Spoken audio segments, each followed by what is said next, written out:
Hola a todos, soy Sergio García, médico en el Centro de Salud de Marina Española de Esla, y en este rato voy a hablar de la patología neumológica, ¿vale? Y para ello voy a dividir el temario empezando por la fisiología respiratoria, después hablaré del cáncer de pulmón, después hablaré de la enfermedad pulmonar obstructiva crónica, después hablaré del asma bronquial y por último de las infecciones respiratorias, tanto de la tuberculosis como de la neumonía adquirida en la comunidad. Bien, en primer lugar vamos a hablar de la fisiología respiratoria. La principal función del aparato respiratorio es la de permitir una adecuada oxigenación de la sangre y la de eliminar el anhídrido carbónico producido. Y esto se logra gracias a 4 procesos que son la ventilación, la difusión, la perfusión y la distribución. Y el resultado de estos 4 procesos es el intercambio gaseoso. Bien, cualquier trastorno en estos procesos puede provocar una hipoxemia, siendo la causa más frecuente de la misma el trastorno en la relación ventilación-perfusión. Bien, vamos a definir la mecánica ventilatoria como el conjunto de fuerzas que son capaces de vencer las resistencias que ofrecen tanto caja torácica como parénquima pulmonar para llevar a cabo la ventilación. Una respiración normal consta de una fase inspiratoria y una fase expiratoria, siendo la inspiración un proceso activo que consume energía porque utiliza los músculos inspiratorios para poder vencer estas resistencias. Los músculos implicados en la inspiración van a ser los intercostales externos, los paraesternales, los esternocleidomastoideos mastoideos, los escalenos y el más importante de todos, que es el diafragma. Denominamos ventilación al movimiento de gas desde la atmósfera hasta el interior de los pulmones durante la respiración. Y en la ventilación intervienen los siguientes elementos. Bien, el sistema conductor o árbol traqueobronquial. Bien, es un sistema que va desde la nariz hasta los alveolos. Y debemos de tener en cuenta que existe una zona de conducción que no participa en el intercambio gaseoso, que es el llamado espacio muerto anatómico, que se extiende desde la nariz hasta los bronquiolos terminales. Debemos de diferenciar este espacio del espacio muerto alveolar, ¿vale? Que se correspondería con el aire que contienen los alveolos que no están perfundidos y que aumentan determinadas patologías como puede ser un tromboembolismo pulmonar. Y por último, la suma de ambos espacios, es decir, del espacio muerto anatómico más el espacio muerto alveolar, va a dar lugar al denominado espacio muerto fisiológico. La ventilación también va a depender de los volúmenes pulmonares. Dentro de los volúmenes pulmonares diferenciamos los volúmenes pulmonares estáticos y los volúmenes pulmonares dinámicos. Los volúmenes pulmonares estáticos nos van a decir la cantidad de aire que hay en los pulmones y para calcularlos se utilizan tanto la espirometría como la pletismografía.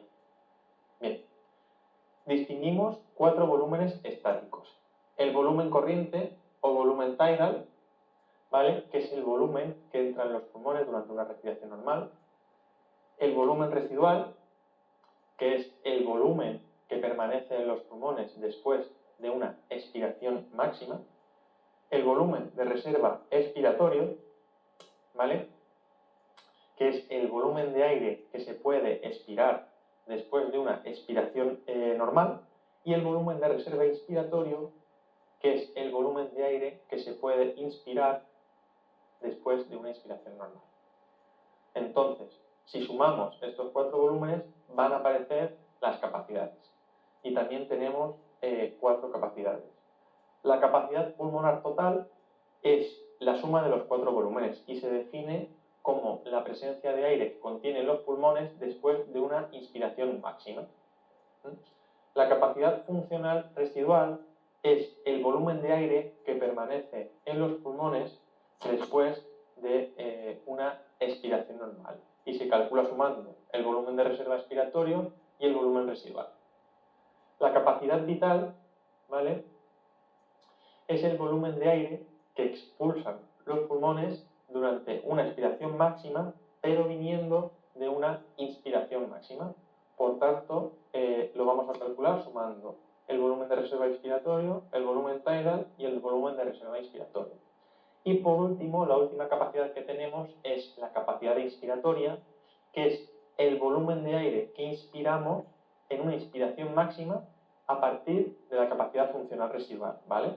Es decir, incluye, ¿vale?, todos los volúmenes salvo me estoy bien, es la suma del volumen corriente y del volumen de reserva inspiratorio, perdón, para dejarlo más claro. Vale. Los volúmenes pulmonares dinámicos miden la cantidad de aire en movimiento, principalmente durante una expiración forzada. Y como se ha metido o se ha introducido la variable tiempo, vamos a hablar de flujo, es decir, de volumen tiempo. Y para calcularlos se utiliza la espirometría. Tenemos el FEV1, ¿vale?, que es el volumen de aire que expiramos en el primer segundo en una expiración forzada, la capacidad vital forzada, que es el volumen total de aire que el paciente llega a expirar en una expiración forzada, los flujos mesoexpiratorios, ¿vale?, que se definen como el flujo de aire en la parte media de la expiración y que es el parámetro más sensible para valorar la obstrucción de la pequeña vía aérea, y el índice de Tigeno, ¿vale?, que es el cociente entre el FEV1 y la capacidad vital. Bien, todos los volúmenes, tanto estáticos como dinámicos, dependen de la raza, de la edad, del sexo y del peso del individuo, y se considerarán normales valores comprendidos entre el 80 y el 120% del esperado, excepto en los flujos mesoexpiratorios, donde se consideran normal valores por encima del 60%.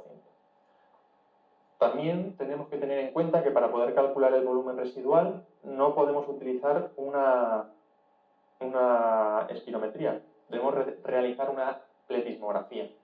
Por tanto, todas las capacidades que dependan del volumen residual tampoco se van a poder calcular con una espirometría.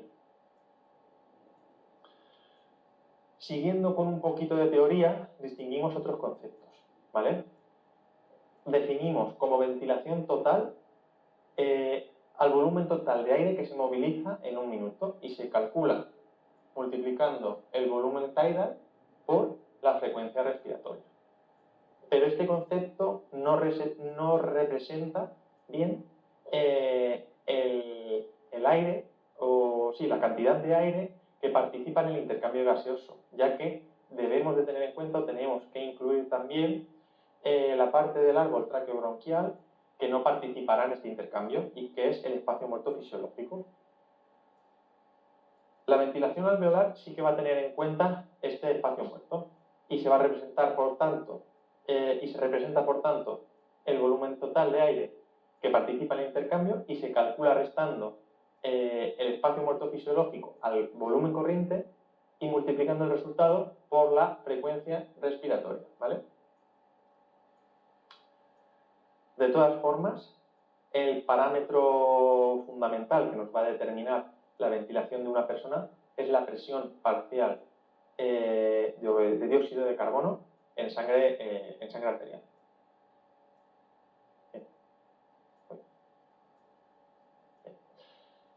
El volumen de cierre es un concepto que nos dice que a volúmenes inferiores a la capacidad funcional residual, la presión inspiratoria puede hacerse positiva en bases y va a originar un cierre de las vías aéreas, que afecta principalmente a la vía aérea terminal, es decir, a los bronquiolos terminales.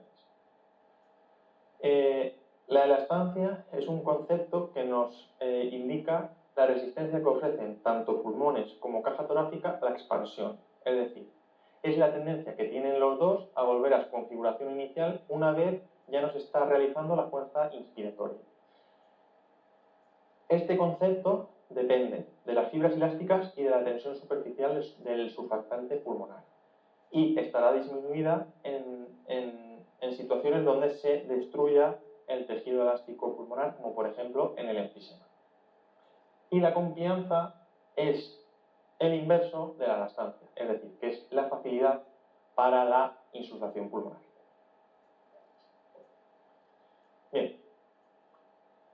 Los pacientes con patología respiratoria pueden presentar alteraciones tanto en la entrada como en la salida de aire y en función de cuál sea el patrón de funcionamiento va a presentar unas características diferentes. Bien.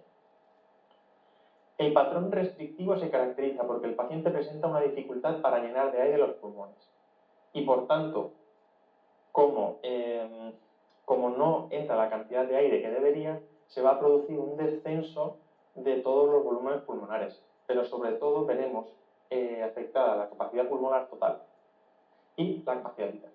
Entonces, vamos a definir a la enfermedad restrictiva si presenta o como un descenso de la capacidad pulmonar total por debajo del 80% y siempre que tenga un índice de epifenol normal. ¿Vale? Vale, pero para poder calcularla es necesario una atletismografía. A su vez, dentro de las alteraciones restrictivas y en función del volumen residual, podemos clasificar enfermedades con patrón restrictivo con aumento del volumen residual y enfermedades con patrón restrictivo con volumen residual disminuido. ¿Vale? Dentro de las enfermedades con patrón restrictivo que aumentan el volumen residual, encontramos enfermedades extraparenquimatosas donde se afecta la inspiración, pero también la expiración. ¿Vale? Es decir, son enfermedades donde al pulmón le cuesta llenarse, pero también vaciarse de aire. Por lo tanto, va a aumentar el volumen residual progresivamente. ¿Qué ejemplos se pueden poner de patrón restrictivo con aumento del volumen residual? Pues enfermedades, por ejemplo, de la caja torácica, como pueden ser la espondilitis anquilosante, o enfermedades neuromusculares como la miastenia gravis, el Guillain-Barré o distrofias musculares. Bien. Dentro de las enfermedades con patrón restrictivo con disminución del volumen residual, encontramos enfermedades parenquimatosas como la sarcoidosis u otras enfermedades intersticiales como la fibrosis pulmonar, ¿vale?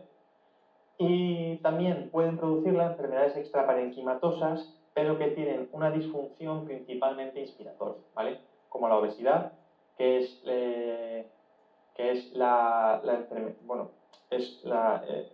causa muy frecuentemente patrones restrictivos, la ciposcoliosis o la parálisis diafragmática. Por su parte, el patrón obstructivo se caracteriza porque el paciente presenta dificultad para vaciar de aire los pulmones. Por tanto, la capacidad pulmonar total irá aumentando progresivamente a expensas de un aumento del volumen residual. Entonces, la primera alteración que veremos en la espirometría normalmente va a ser la disminución de los flujos mesospiratorios. Pero el parámetro que nos va a indicar o que nos va a diagnosticar un patrón obstructivo va a ser el índice de epifenol por debajo del 70%. El FEV1 se va a utilizar para determinar la gravedad de la obstrucción y va a ir disminuyendo según aumenta la gravedad de la misma. Como causas de enfermedad con un patrón obstructivo podemos decir la EPOC, el asma, bronquiectasias, bronquiolitis, algunas enfermedades intersticiales como la histiocytosis X, la linfangioliomatosis, etc. ¿Y cómo vamos a interpretar una espirometría? Bien, pues lo primero que tenemos que valorar es si se ha hecho una prueba broncodilatadora, ¿vale? Ya que para poder clasificar una enfermedad en obstructiva o no obstructiva tenemos que saber si es reversible al flujo aéreo o no, ¿vale? En la espirometría lo vemos en pre y post, ¿vale? Entonces, una vez se ha comprobado esto, el primer parámetro en el que nos vamos a fijar es en el índice de epifenol, que nos va a decir si el paciente va a presentar un patrón obstructivo o no. En caso de que el índice de epifenol sea inferior a 0,7, tenemos que valorar si la obstrucción es reversible o no al flujo aéreo, en función de si ha mejorado o no con la prueba broncodilatadora. En cambio, en caso de que sea normal el índice de epifenol, nos orientará a que el paciente no presenta ninguna patología, o bien tiene una patología restrictiva, o bien puede tener una patología obstructiva como el asma, que en este momento no está produciendo ninguna afectación bronquial. Después de mirar el índice de epifenol, vamos a mirar el FEV1, ¿vale? Que nos va a permitir valorar la gravedad del cuadro clínico.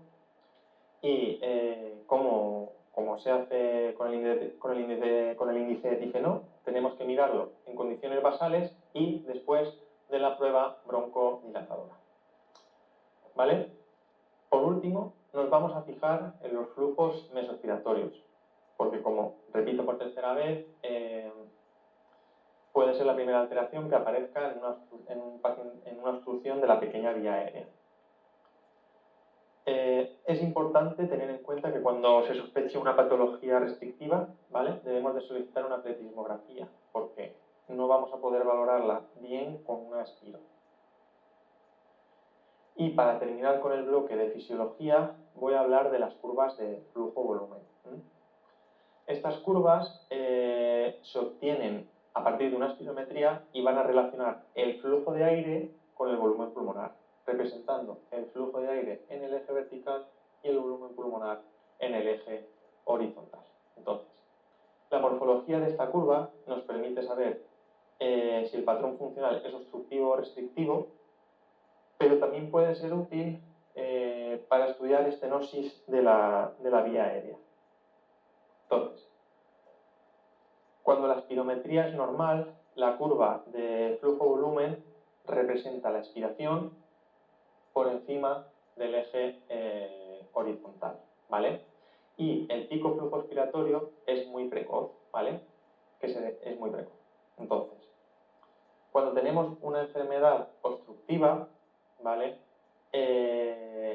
va a estar afectada la expiración y por tanto vamos a ver cómo la curva pierde altura, porque la expiración no es tan potente como en un patrón normal, y vemos cómo aumenta el volumen residual, que se refleja ensanchando un poquito esta zona.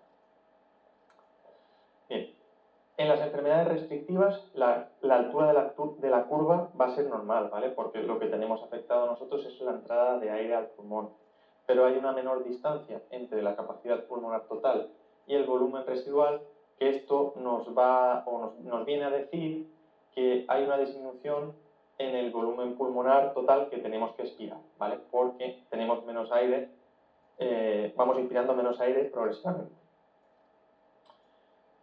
Y para terminar ya con las curvas flujo-volumen, cuando hay una estenosis de vía aérea superior, como por ejemplo en una estenosis de tráquea, las curvas están aplanadas en meseta, tanto en inspiración como en expiración, y le dan una morfología de rectángulo.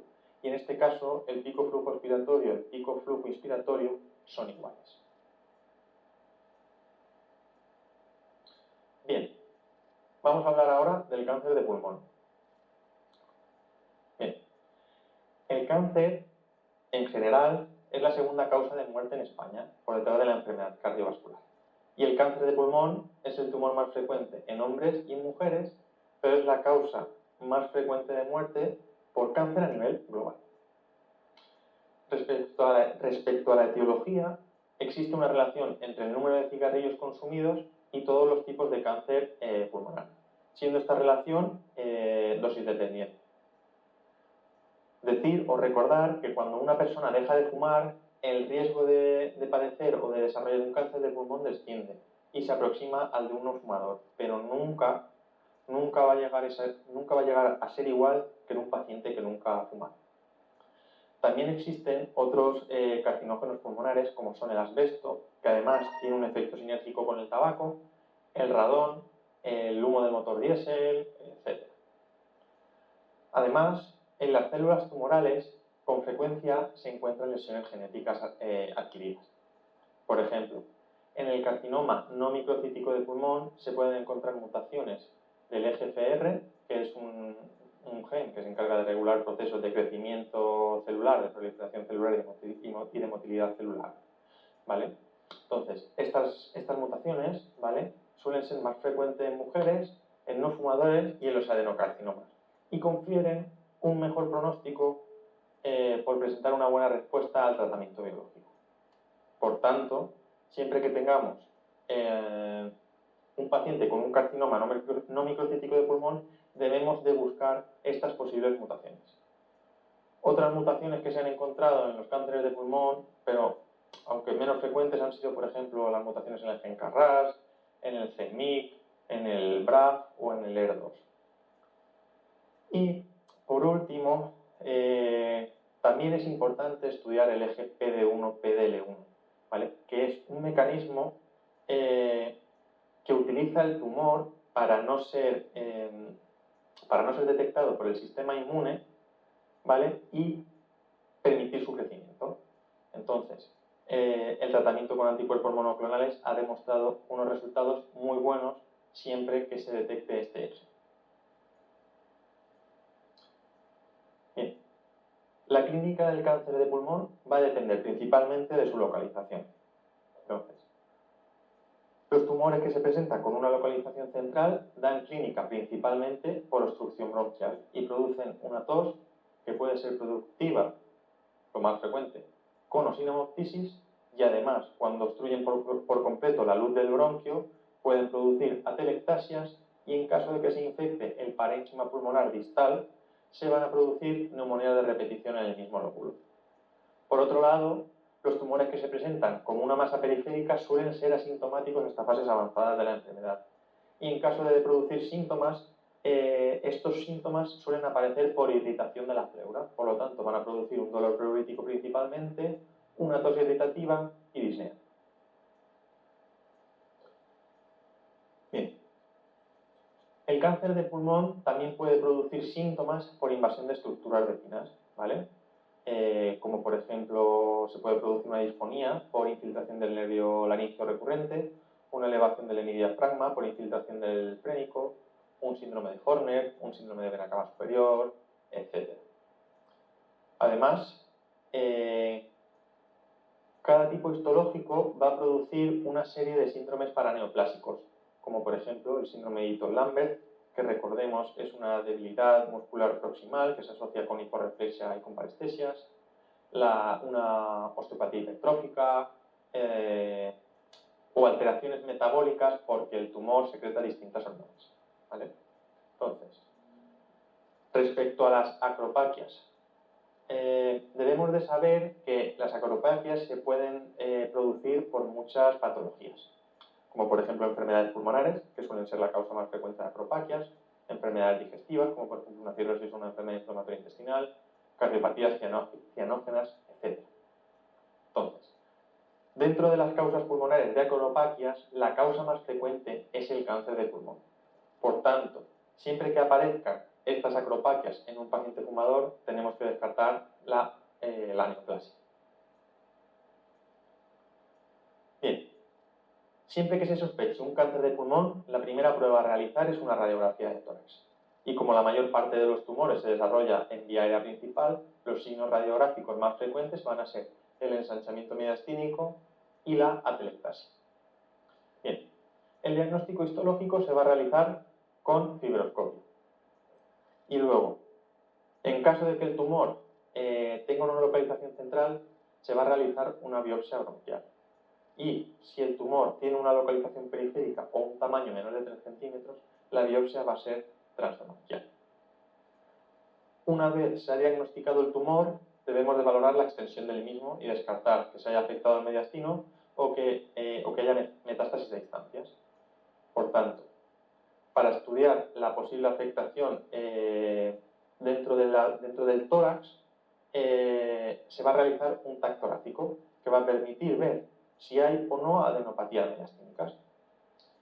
En caso de que haya adenopatías mediastínicas mayores de 1 centímetro, la sospecha de que su origen sea tumoral es alta, por lo que habrá que analizarlas, siendo la mediastinoscopia la mejor técnica o la técnica gold estándar para el estudio de las mismas.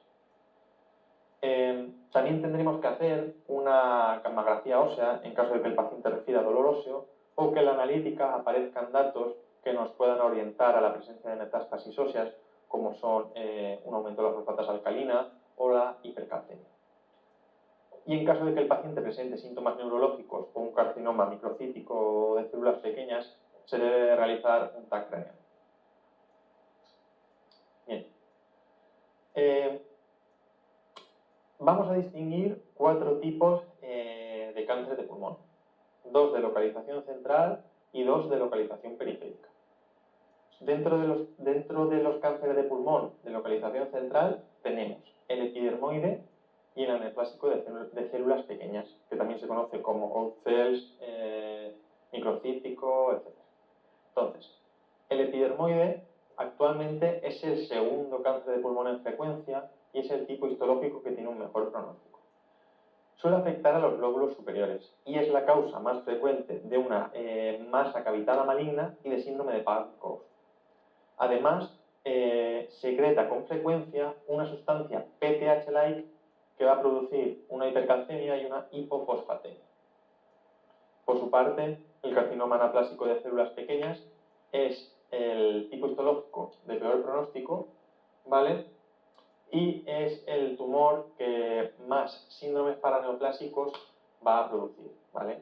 Sobre todo, y muy característico, es el síndrome de inadecuada secreción de la hormona antidiurética, aunque también se pueden ver otros como el síndrome de vena cava superior. Además, es un tumor que se considera neuroendocrino porque deriva de las células del sistema APOE. Bien.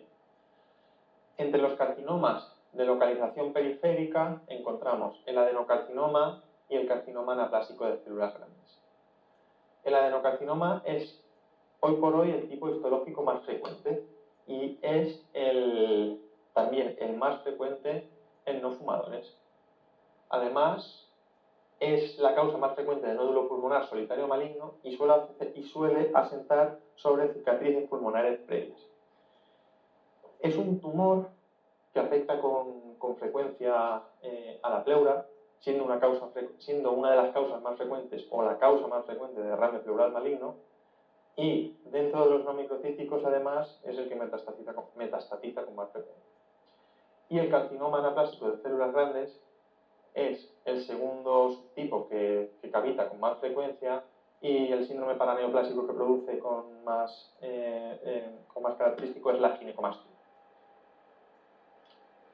Bien, el estadiaje del tumor nos va a servir para decidir la actitud terapéutica. Entonces,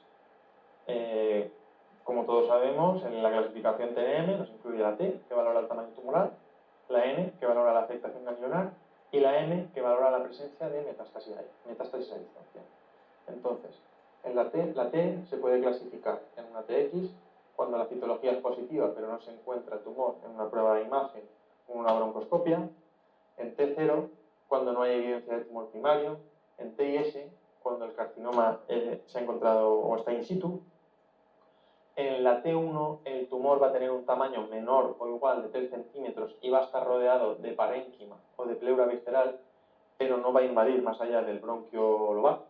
Y además, en función del tamaño, se va a dividir en T1A, cuando el tamaño es menor o igual de 1 centímetro, en T1B, cuando el tamaño es entre 1,1 y 2 centímetros, y en T1C, cuando el tamaño es entre 2,1 y 3 centímetros. Vamos a considerar que una neoplasia pulmonar es T2 cuando presente cualquiera de las siguientes características, que son cuando tenga un tumor, cuando tenga un tamaño mayor de 3 centímetros y menor o igual de 5 centímetros, y como igual que el T1 se subdivide en T2A cuando el tamaño es entre 3,1 y 4 centímetros, y T2B cuando el tamaño es entre 4,1 y 5 centímetros, y también vamos a considerar un T2 un tumor de cualquier tamaño si produce invasión de la pleura visceral sin invasión de la pleura parietal, atelectasia y o neumonitis post-obstructiva lobar o total, y cuando hay invasión del bronquio principal pero sin llegar a invadir la cavidad. Bien, vamos a considerar que una neo de pulmón es T3 cuando tiene un tamaño mayor de 5 centímetros pero menor o igual de 7 centímetros, y cuando tiene un tamaño cualquiera siempre y cuando invada la pleura parietal pero sin llegar a invadir estructuras viscerales o vitales como son la pared torácica, el pericardio parietal o el nervio esférico. Ya por último, se considera un T4 si presenta cualquiera de las siguientes características, como son un tamaño del tumor mayor de 7 centímetros o cualquier tamaño siempre que haya invasión de la pleura parietal y aparte de estructuras viscerales o vitales como son el diafragma, el corazón, los grandes vasos, el esófago o la tráquea. Bien, respecto a la N, ¿vale? Valora las adenopatías. Una NX nos dice que los ganglios regionales no pueden ser evaluados. Una N0 nos dice que no hay afectación ganglionar. En la N1 hay afectación de ganglios peribronquiales o iliares ipsilaterales, ¿vale? Y lo dividimos en N1A si solo hay afectada una estación ganglionar o N1B si hay afectada más de una estación ganglionar. El tumor será N2 cuando hay afectación de ganglios mediastínicos ipsilaterales y o subcarinales. Igual que antes, N2A si solo afecta a una estación ganglionar y N2B si afecta a más de una. Y el tumor será considerado N3, ¿vale?, cuando haya afectación de los ganglios ciliares o mediastínicos contralaterales o bien cuando haya afectación de los ganglios escalenos o los supraclaviculares. Bien, por último valoraremos la M, que nos va a decir la presencia de metástasis a distancia. Por un lado tenemos MX, donde no se puede valorar la presencia de metástasis, M0, donde no hay metástasis, y M1, ¿vale?, donde hay una enfermedad metastásica, pudiendo dividirse en M1A, donde hay metástasis intratorácica, ¿vale?, que se define como la presencia de nódulos pulmonares contralaterales de derrame pleural o de implantes pleurales. M1B, cuando hay una única metástasis extratorácica a distancia, y M1C, cuando hay múltiples metástasis extratorácicas a distancia. Bien, y en función de la T, de la N y de la M, el paciente se va a clasificar en un estadio u otro, y este estadio es el que nos va a indicar qué tratamiento tenemos que hacer. Entonces, la mejor opción de tratamiento en el cáncer de pulmón y sobre todo en el cáncer no microcítico es la extirpación quirúrgica. Pero para poder realizar la cirugía se debe de confirmar que el tumor sea resecable, es decir, que exista la posibilidad de extirparlo por completo, y también se debe confirmar la operabilidad del paciente, que es un concepto que nos dice el riesgo de mortalidad que tiene el paciente en la operación, pero no la tolerancia funcional que tendrá tras la cirugía. Entonces, la operabilidad depende de las características del paciente, y el principal criterio de operabilidad es el FEB1. Pero vamos a distinguir tres tipos de criterios de inoperabilidad, que son criterios generales, criterios cardiológicos y criterios neumológicos. Entonces, dentro de los criterios generales encontramos el mal estado clínico del paciente o bien que presente enfermedades concomitantes graves e incontrolables. Dentro de los criterios cardiológicos están haber padecido un infarto de miocardio en los últimos 3 meses o presentar una arritmia ventricular no controlable. Y, como he dicho antes, en los criterios neumológicos el principal criterio es el FEB1. Entonces, cuando el FEB1 es mayor de 2 litros o mayor del 80% del teórico, el paciente va a ser operable. En cambio, cuando el FEB1 es menor de 2 litros o del 80% del teórico, hay que calcular el FEB1 postoperatorio predicho. Entonces, en caso de que este FEB1 postoperatorio predicho sea mayor de 1 litro o del 40%, el paciente es operable. Y en cambio, cuando este FEB1 postoperatorio predicho es menor de 800 mililitros o menor del 30%, el paciente no es operable. También hay otros criterios neumológicos de inoperabilidad, ¿vale?, como son tener una hipertensión pulmonar severa, tener una presión arterial de CO2 mayor de 45, una DLCO menor del 60%, etc. Bien. Y ahora vamos con el tratamiento del carcinoma no microcítico de pulmón. Entonces, como he dicho antes, en el tratamiento del carcinoma no microcítico de pulmón, lo principal es la cirugía, ¿vale? Pero hay ciertos estadios que se pueden beneficiar de una quimioterapia, ¿vale? Sobre todo a nivel preoperatorio. Entonces, en el estadio 1, ¿vale?, se va a realizar una cirugía sin quimioterapia. En el estadio 2 se va a realizar una cirugía con quimioterapia, ¿vale?, ya que la quimioterapia ha demostrado que aumenta la supervivencia. Y el estadio 3A lo vamos a dividir de 3 formas, ¿vale? Entonces, cuando hay un T3N1 o bien un T4N01 resecable, ¿vale?, el tratamiento va a ser cirugía más quimioterapia adyuvante. Cuando hay una afectación ganglionar estadio 2, ¿vale?, en este caso, ¿vale?, es decir, una N2, se va a empezar con una quimioterapia neoadyuvante y en función de la evolución o de la respuesta que tenga el paciente, se valorará si es candidato a cirugía.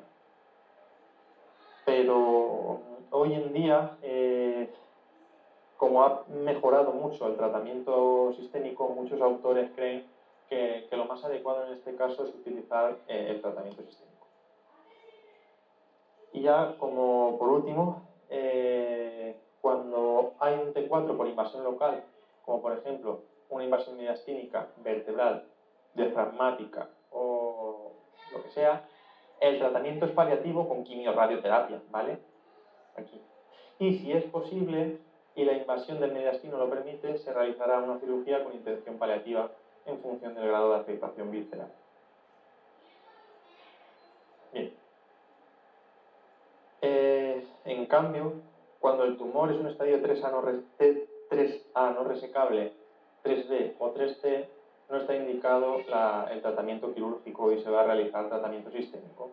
Y disponemos de varias opciones como son la quimioterapia, el bloqueo de las mutaciones guías, la inmunoterapia, los antiangiogénicos o la radioterapia.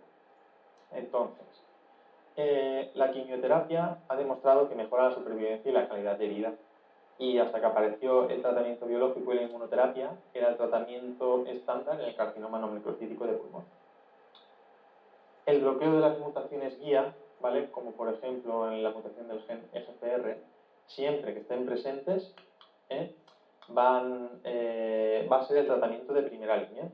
Y aunque este tratamiento no cura la enfermedad, sí que va a retrasar de una forma notable su curso. Un ejemplo sería el erlotinib, que se utiliza contra la mutación EGFR. La inmunoterapia lo que intenta es aumentar el reconocimiento del cáncer como extraño y para ello lo que hace es que bloquea las señales que el tumor emite para evitar ser reconocido por el sistema inmune. Entonces, un ejemplo de inmunoterapia sería el bloqueo del eje PD1-PDL1, que lo que van a hacer estos anticuerpos monoclonales es actuar contra el PD1 de la membrana de los linfocitos, ¿vale? Y un ejemplo de esto sería el pembrolizumab. Los antiangiogénicos, como por ejemplo el bevacizumab, se pueden utilizar en distintos tipos de carcinoma de células no pequeñas, pero siempre asociado a quimioterapia. Y la radioterapia nos va a ayudar a controlar los síntomas locales, como por ejemplo cuando un paciente tiene metástasis óseas. Y ya para terminar con el tratamiento del cáncer de pulmón, vamos a hablar del tratamiento del carcinoma microcítico de pulmón. Entonces, este tumor se considera por definición una enfermedad sistémica, ¿vale? Por lo tanto, la base del tratamiento va a ser la radioquimioterapia, independientemente de que la enfermedad esté limitada o no. Entonces, cuando la enfermedad está limitada, como acabo de decir, el tratamiento de elección es la quimio-radioterapia coadyuvante. Y si se observa una remisión con el tratamiento, se debe realizar una radioterapia holocraneal profiláctica.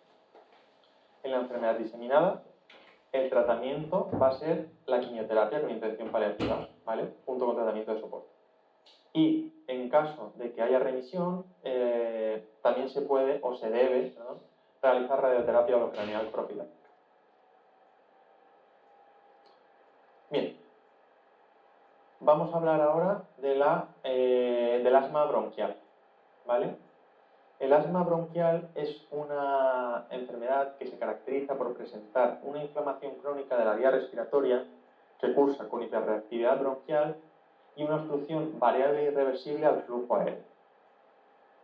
Entonces, según la GEMA, que es la Guía Española del Manejo del Asma, existen varios fenotipos, ¿vale? Pero, al contrario de lo que ocurre en la EPOC, cada fenotipo no va a tener un tratamiento específico, ¿vale?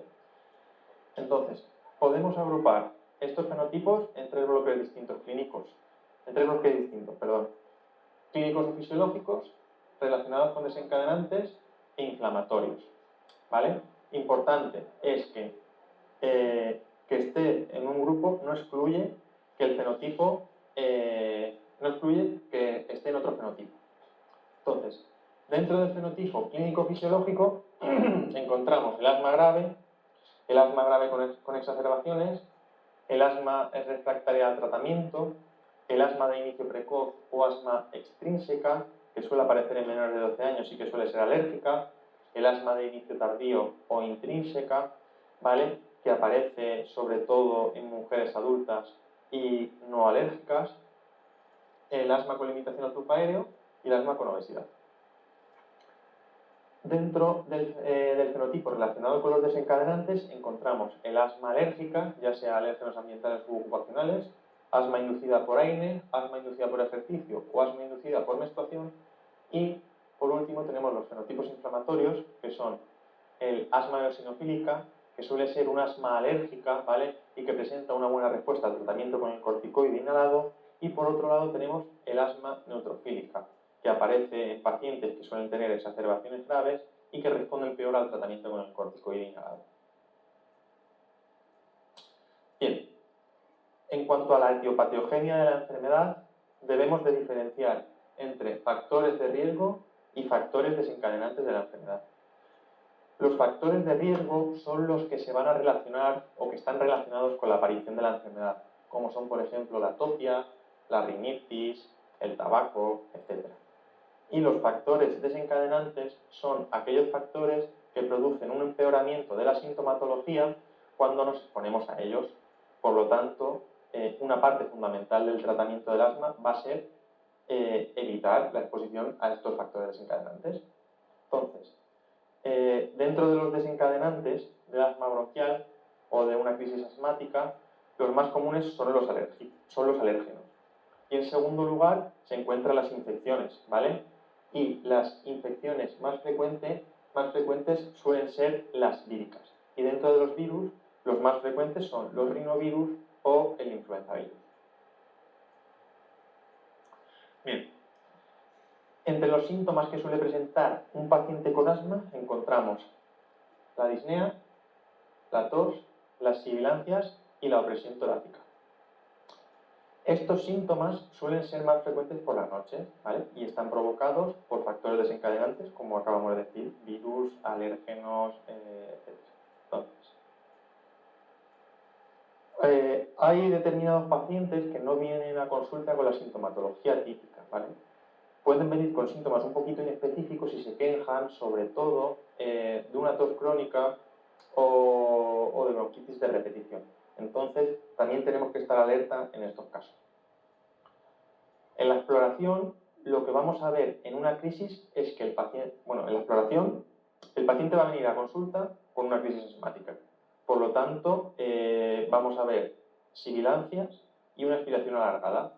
Pero, si el paciente viene a consulta en un periodo intercrisis, lo normal es que el paciente esté asintomático.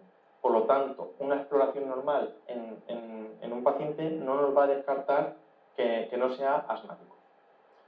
Por último, debemos de tener en cuenta que ninguno de estos síntomas y signos es específico del asma, ¿vale? Por lo que necesitaremos pruebas objetivas para confirmar el diagnóstico. Bien, cuando tengamos una sospecha de asma bronquial por la historia clínica que nos cuenta el paciente, tenemos que realizar una serie de pruebas que nos confirmen el diagnóstico, ¿vale? Nos tienen que confirmar una obstrucción reversible. En primer lugar, debemos de explorar al paciente, ¿vale? Lo habitual es que el paciente venga a consulta con clínica respiratoria, ¿vale? Por lo que cuando lo auscultemos va a presentar sibilancias y una expiración alargada. Pero a medida que la crisis va empeorando, ¿vale? El paciente va a empezar a estar taquipneico, va a empezar a utilizar la musculatura accesoria y va a aparecer tiraje. Debemos de estar muy atentos al signo de la taquipnea, ¿vale? Ya que si desaparece, puede ser que el paciente esté llegando a la fatiga muscular y esto nos empeora bastante el pronóstico. La radiografía de tórax suele ser poco útil entre las crisis, ¿vale? Porque siempre es normal, ¿vale? Pero en una crisis aguda nos da muchos datos, sobre todo para descartar procesos concomitantes o complicaciones. Analíticamente hablando, tanto en el asma intrínseco como en el extrínseco suele haber eosinofilia, pero una analítica normal tampoco nos va a descartar el diagnóstico de asma bronquial. La gasometría arterial, si se dispone de ella, ya que es una prueba que se realiza a nivel hospitalario, es la prueba que nos va a indicar la oxigenación de la sangre en una crisis. Entonces, durante la crisis se suele ver una hipoxemia y como el paciente está taquipneico, también veremos una disminución de la presión arterial de CO2 que nos va a dar lugar a una alcalosis respiratoria. Pero a medida que el paciente se va agotando o que la musculatura respiratoria se va agotando, esta respiración taquipneica se va haciendo eumneica y el paciente empieza a retener carbónico y se produce una acidosis respiratoria.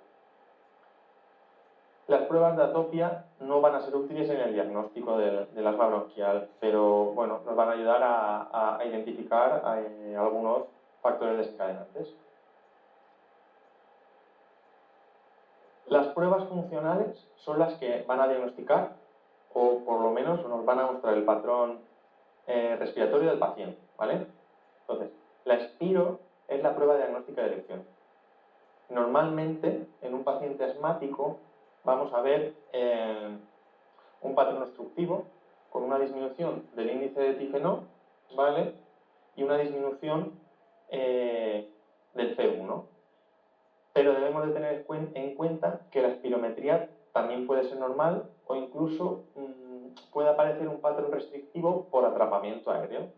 Entonces, como la definición del asma incluye que la obstrucción al flujo aéreo es reversible, siempre hay que realizar la espiro con un test de broncodilatación o con un test broncodilatador. Entonces, este test va a consistir únicamente en dar un SABA al paciente después de la primera espiro y esperar 15 minutos para repetir la segunda. Entonces, si el paciente presenta un aumento en el C1 mayor o igual del 12%, o mayor o igual de 200 mililitros respecto al valor basal, se considera positiva y por tanto diagnóstico de asma. ¿Vale? Como vemos en la imagen, el paciente tiene un índice de Tigeno con clínica obstructiva que mejora tras la broncodilatación y el FEV1 mejora en un 28%. ¿Vale? Entonces, la espirometría tiene una alta especificidad, pero una baja sensibilidad, ¿vale? Lo que nos quiere decir que un resultado positivo nos va a confirmar el diagnóstico, pero un resultado negativo no nos va a descartar la enfermedad, ¿vale? También tenemos que ver la variabilidad de la obstrucción bronquial y esto lo vamos a valorar con el pico flujo expiratorio. Entonces, una variabilidad mayor del 20% del pico flujo expiratorio es diagnóstico de asma. Y además, el pico flujo inspiratorio es el mejor indicador de la gravedad en una crisis asmática y nos va a decir si el paciente está respondiendo o no al tratamiento. Bien. Y como el asma es una enfermedad que cursa en que es episódica, es posible que la espirometría sea normal cuando el paciente se encuentra asintomático. Entonces, en estos casos, debemos de realizar una prueba de provocación bronquial para ver si existe hiperreactividad bronquial. Es decir, ver que la vía respiratoria o que la vía aérea responda de forma exagerada cuando nosotros lo estimulamos con ciertos alérgenos, ya sean físicos o inhalados. Entonces, dentro de las pruebas de provocación bronquial, el test más utilizado es el de metacolina, ¿vale? O también se puede utilizar el ejercicio físico o un test con histamina. Entonces, consideraremos que la prueba de provocación bronquial es positiva cuando hay una caída en el C1 mayor del 20% respecto al valor basal antes de que administrásemos el estímulo, ¿vale? Entonces, en caso de que esta prueba sea negativa, debemos medir la fracción exhalada de óxido nítrico. Bien, como sabemos, en el asma se produce un aumento del óxido nítrico en el aire exhalado y la cantidad de este óxido nítrico se correlaciona con el grado de inflamación traqueobronquial. Por tanto, en caso de que la fracción exhalada de óxido nítrico sea mayor a 50 partes por billón, se considera diagnóstica de asma y si es menor o igual, se debe realizar una prueba con corticoide oral. Bien, este es un pequeño esquemita a modo de resumen. ¿Vale? Cuando nos viene un paciente con síntomas asmáticos. Entonces, lo primero que tenemos que hacer es una espiro, ¿vale? Entonces, la espiro puede ser normal o patológica, ¿vale? Si la espiro es normal, haremos una prueba broncodilatadora, ¿vale? Prueba broncodilatadora.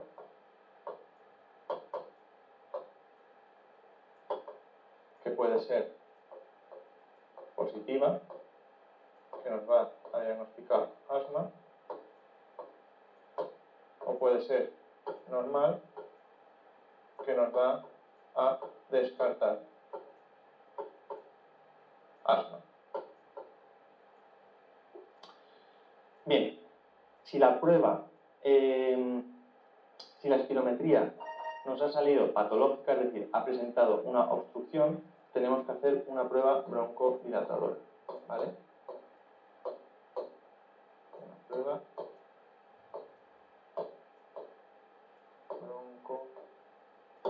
broncodilatadora, ¿vale? Entonces, esta prueba broncodilatadora puede ser igual positivo, que nos da el diagnóstico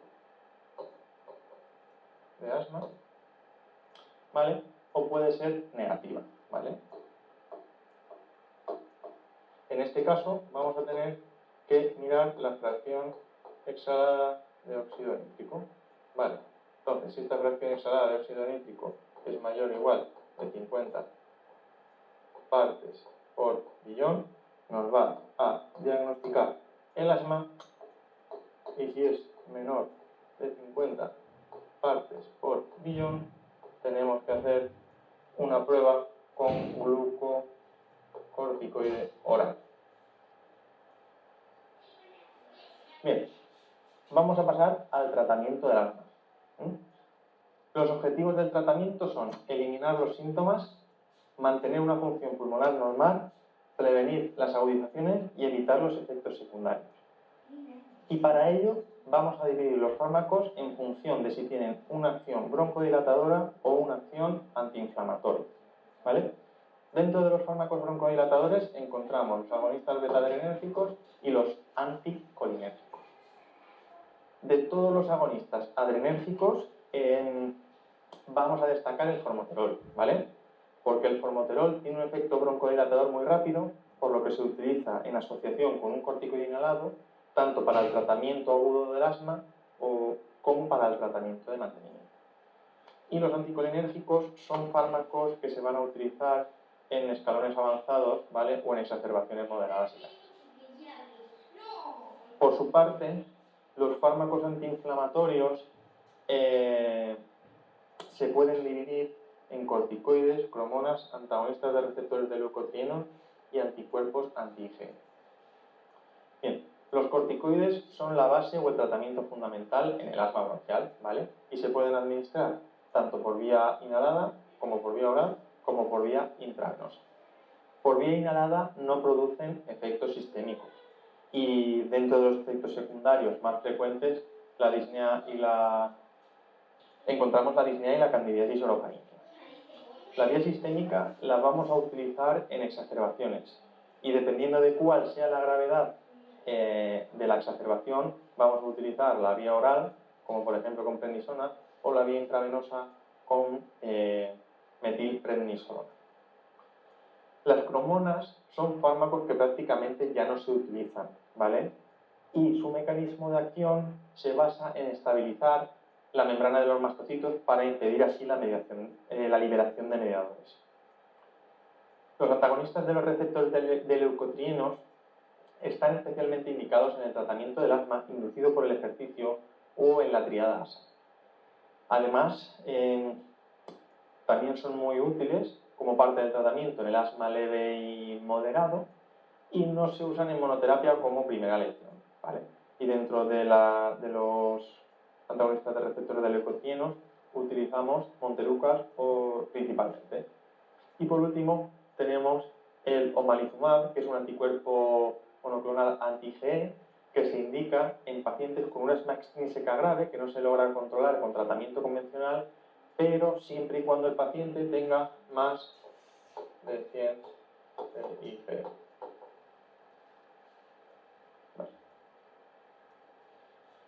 Bien, a la hora de iniciar el tratamiento debemos tener en cuenta que el asma se trata de una patología donde cada paciente es distinto al resto, ¿vale? Por lo tanto, el tratamiento siempre va a ser individualizado. Antes de iniciar el tratamiento, debemos de clasificar al paciente en función de la gravedad de su asma y se puede clasificar en intermitente, ¿vale? En persistente leve, en persistente moderado y en persistente grave. Bien, en el asma intermitente, el paciente va a presentar, en el asma intermitente el paciente lo que va a presentar son síntomas de forma ocasional, ¿vale? Por lo que se aconseja empezar en un escalón 1. En el asma persistente leve, el paciente ya comienza a presentar sintomatología con algo más de frecuencia, ¿vale? Y tiene que utilizar la medicación de rescate 2 o más veces al mes. Entonces, en este caso, se aconseja iniciar tratamiento en el segundo escalón. Cuando el asma es persistente o es persistente moderada, el paciente presenta síntomas ya a diario, ¿vale? Y síntomas nocturnos más de una vez a la semana. Y en este caso debemos empezar el tratamiento en el escalón 3 o... Perdón.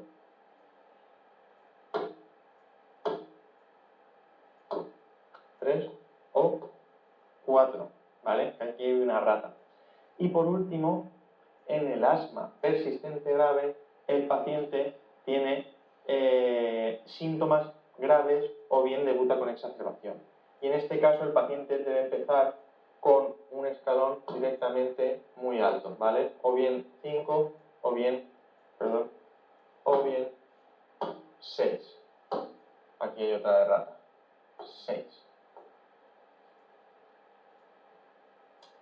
Bien, la siguiente tabla nos muestra los distintos escalones terapéuticos que nos propone la guía española del manejo del asma, ¿vale? La GEMA 5.0 que ha salido hace muy poquito. Entonces, en el escalón 1 se puede utilizar a demanda o bien un SABA o bien la combinación de glucocorticoide inhalado con un formoterol, porque como he dicho antes, el formoterol tiene un mecanismo de acción súper rápido, ¿vale? En el escalón 2 se suele, ¿vale? Se suelen utilizar glucocorticoides inhalados a dosis bajas porque han demostrado que disminuyen el número de crisis, disminuyen los síntomas, mejoran la calidad de vida y demás. Entonces, una alternativa en este escalón sería utilizar los antagonistas de los receptores de leucotrienos, pero a la larga se ha visto que el glucocorticoide inhalado es superior a la RLT. Bien. En el escalón 3, el tratamiento de elección es el glucocorticoide inhalado a dosis bajas y ya se asocia un LABA. Entonces, esta combinación, al comparar con el glucocorticoide inhalado en monoterapia, ha demostrado disminuir los síntomas, también mejorar la función del pulmón, disminuir las exacerbaciones, etc. Y como alternativa, en el escalón 3 podemos utilizar los glucocorticoides a dosis medias o bien glucocorticoides a dosis bajas con un antagonista del receptor de leucotrienos. Bien. En el escalón 4 se utilizan glucocorticoides inhalados a dosis media con LABA. Y como alternativa se pueden utilizar glucocorticoides a dosis medias con un ARLT. Y en el escalón 5 vamos a utilizar ya dosis altas de glucocorticoide asociado a un broncodilatador LABA. Y si a pesar de esto persiste mal control, se puede añadir un anticolinérgico como el tiotropio o un antagonista de los receptores de leucotrienos o teofilina y o acitromicina. Vale, no lo he dicho en ningún momento, pero el escalón 1 se puede utilizar a demanda combinado con el resto de escalones. Bien, entonces, una vez nosotros hemos iniciado el tratamiento, debemos de hacer un seguimiento de nuestro paciente. Entonces, a los 2 o 3 meses aproximadamente, debemos verlo nuevamente en nuestra consulta y preguntarle por el control de su patología. Le preguntaremos sobre todo por la presencia de síntomas diurnos, síntomas nocturnos, limitación de la actividad y necesidad de medicación de rescate. Entonces, en función de lo que nos cuente el paciente, vamos a clasificarlo en un asma controlada, en un asma parcialmente controlada y en un asma incontrolada. En el asma controlada, el paciente va a presentar síntomas diurnos como máximo 2 veces a la semana, no va a presentar limitación de la actividad ni síntomas nocturnos o de despertar y va a utilizar como mucho 2 veces a la semana la medicación de rescate. Para ello debe de cumplir todos los datos, ¿vale? Pues sí. En el asma parcialmente controlada, ¿vale? El paciente va a presentar síntomas diurnos 2 o más veces por semana, sí que va a presentar limitación para la actividad física y síntomas nocturnos o de despertar y va a utilizar la medicación de rescate más de 2 veces a la semana. Entonces, consideraremos que un paciente está parcialmente controlado cuando presente 1 o 2 de estos parámetros. Y el asma incontrolada será aquella que tenga 3 o más datos de asma parcialmente controlada en una misma semana. Por tanto, cuando el asma está controlada, se recomienda mantener el tratamiento e intentar reducir la dosis progresivamente si el paciente lleva meses bien controlado. En el asma parcialmente controlada, se debe valorar mantener el tratamiento o escalar en función de la tolerancia del paciente. Y en el asma incontrolada, debemos de escalar 1 o 2 escalones hasta conseguir controlar el asma. Bien, para terminar con el asma, vamos a empezar hablando de la crisis asmática. Entonces, la crisis asmática simplemente es un episodio agudo o subagudo que se caracteriza por un aumento progresivo de uno o más de los síntomas típicos del asma, como son la disnea, la tos, las sibilancias o la presión en el pecho. Y además se acompaña de una disminución del flujo expiratorio. Entonces, para valorar la gravedad de una crisis asmática, ¿vale?, tenemos que ver la clínica que presenta el paciente, la gasometría que presenta el paciente y la medición del pico flujo expiratorio, lo que nos va a permitir clasificar las crisis asmáticas en leves, moderadas y graves, ¿vale? Entonces, como en el centro de salud no vamos a tener la posibilidad de acceder a una espirometría de forma fácil y mucho menos a una gasometría, nos tenemos que basar principalmente en varios parámetros, ¿vale? Vale, nos vamos a basar en varios parámetros para definir una crisis leve, crisis moderada y crisis grave. Bueno, vamos a ver el habla, la frecuencia respiratoria, la frecuencia cardíaca, el uso de... vamos a ver, lo voy a ir apuntando. El habla, la frecuencia respiratoria, la frecuencia cardíaca, el uso de musculatura accesoria, ¿vale? Y también valoraremos la presencia de sibilancias, si el paciente está consciente o no, sibilancias, la conciencia y la saturación, Bien, entonces, en una crisis leve, el paciente sí que va a poder hablar, ¿vale? Vamos a entablar una conversación con él y él va a poder explicarnos lo que le pasa. Va a presentar una frecuencia respiratoria dentro de la normalidad, pero mayor de 15, y la frecuencia cardíaca va a ser menor de 100. No va a utilizar la musculatura respiratoria y a la exploración sí que va a presentar sibilancias y va a tener una saturación mayor del 95%. Cuando el paciente viene a consulta con una crisis moderada, entonces ya le cuesta más hablar, solamente nos puede contar alguna frase suelta. La frecuencia respiratoria ya va a estar aumentada, va a estar por encima de 20 y la frecuencia cardíaca va a aumentar entre 100 y 120 latidos por minuto. Va a empezar a utilizar la musculatura accesoria y la saturación va a bajar a un 90-95% aproximadamente. Importante, en esta crisis sí que vamos a escuchar todavía sibilancias a la exploración, ¿vale? Aquí sí. En cambio, en la crisis grave, el paciente ya no puede hablar, ¿vale? Va a presentar una frecuencia respiratoria elevada, por encima de 20, y la frecuencia cardíaca va a caer, ¿vale? Va a haber una bradicardia, así como a la auscultación no vamos a escuchar ningún ruido, va a haber un silencio auscultatorio. Entonces, aquí además, la saturación va a estar por debajo del 90% y la musculatura accesoria va a presentar un movimiento paradójico.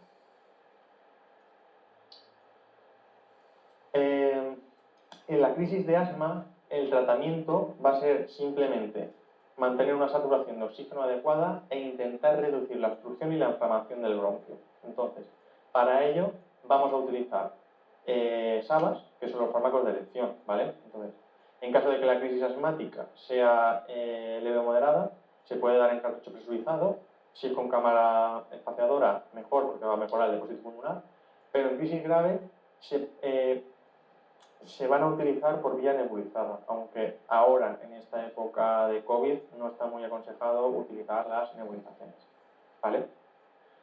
Los glucocorticoides sistémicos se van a utilizar en caso de que la crisis sea moderada o grave, ¿vale? Y deben prescribirse lo más rápidamente posible porque tardan unas horas en hacer efecto. Entonces, este tratamiento va a ayudar a resolver antes la crisis y va a evitar la aparición de nuevas. Es importante tener en cuenta que aquí también se puede utilizar la vía oral en pautas cortas y que no es necesario que hagamos una reducción paulatina o progresiva de la dosis. Los glucocorticoides inhalados no van a evitar el uso de los glucocorticoides sistémicos, ¿vale? Pero bueno, si los utilizamos puede ser que reduzcan el número de ingresos. Y los anticolinérgicos, como el hipratropio y la oxigenoterapia, se utilizan en crisis moderadas y graves para mantener una oxigenoterapia, una saturación de oxígeno por encima del 90%. Vamos ahora con el tema más importante de la asignatura, ¿vale? La enfermedad pulmonar obstructiva crónica.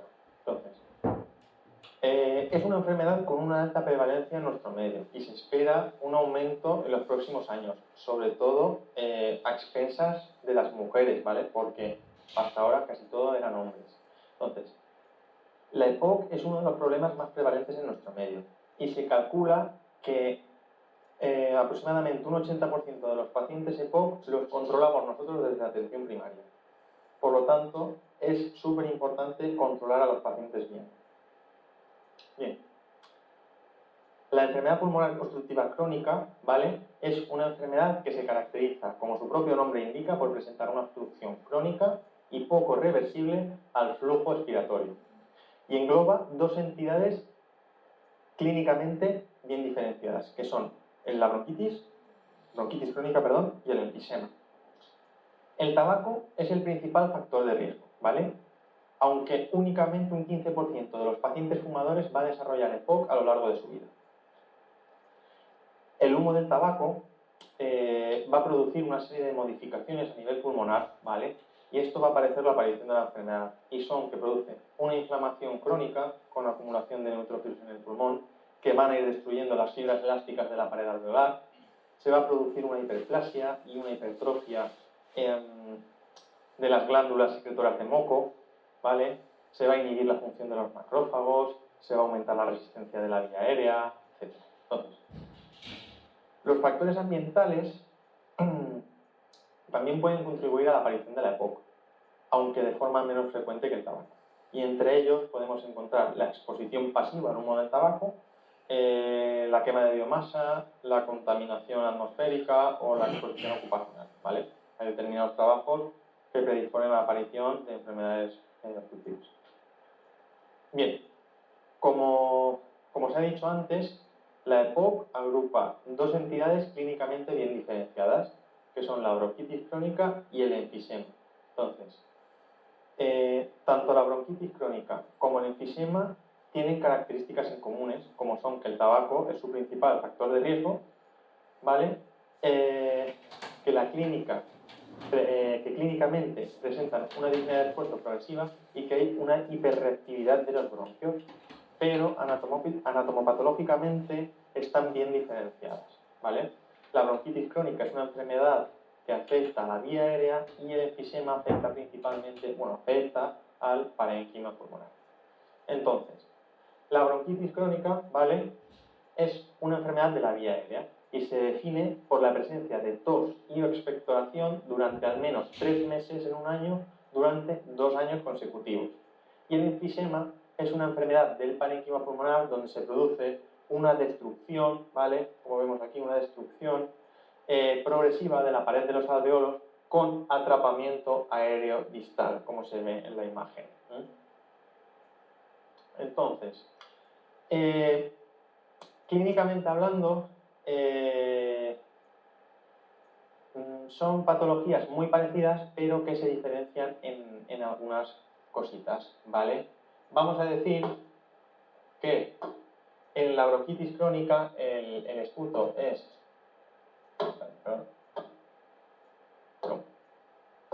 abundante y en el enfisema no va a haber esputo, así como las infecciones respiratorias.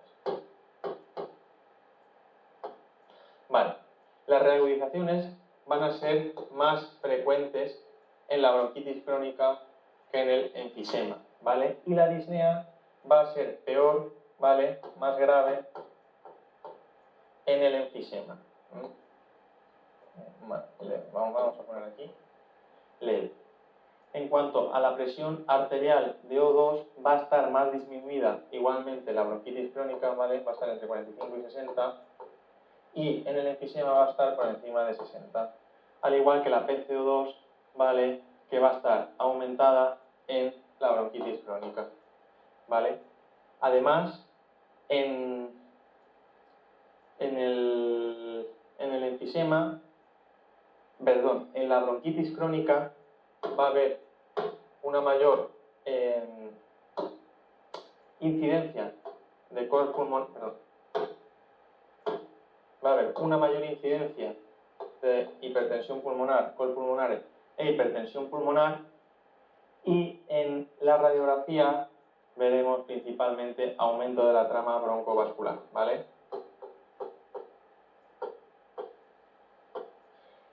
En resumen, todo está peor en la bronquitis crónica, excepto la disnea y la DLCO, que va a estar más disminuida en el enfisema, ¿vale? Pero no está aquí en la tablita. Entonces, ante todo paciente con sospecha de una enfermedad pulmonar obstructiva crónica, realizaremos una radiografía de tórax y una aspiro. Entonces, la radiografía de tórax suele ser normal o presentar algún cambio mínimo, ¿vale? Como puede ser una hiperinsuflación pulmonar, un aplanamiento diafragmático o una horizontalización de costillas. Y el aspiro la aspiro es la prueba que nos va a confirmar el diagnóstico de POC. Entonces, en ella veremos un índice de epifenó menor del 0,7 que demuestra obstrucción y que además no resuelve esa obstrucción una vez se ha administrado el tratamiento broncodilatador. Sin embargo, como dijimos en el tema de fisiología, la primera alteración que veremos en un paciente con EPOC es la disminución de los flujos mesorrespiratorios. Recordad que se considera disminución cuando es por debajo del 60%. Y por otro lado, se producirá un aumento de la capacidad pulmonar total a expensas del aumento del volumen residual, ya que el paciente presenta dificultad para vaciar el pulmón y el aire se va a ir acumulando progresivamente. Entonces, en la aspiro también nos tenemos que fijar en la C1, ¿vale? Que es el parámetro que nos va a indicar el grado de obstrucción del paciente.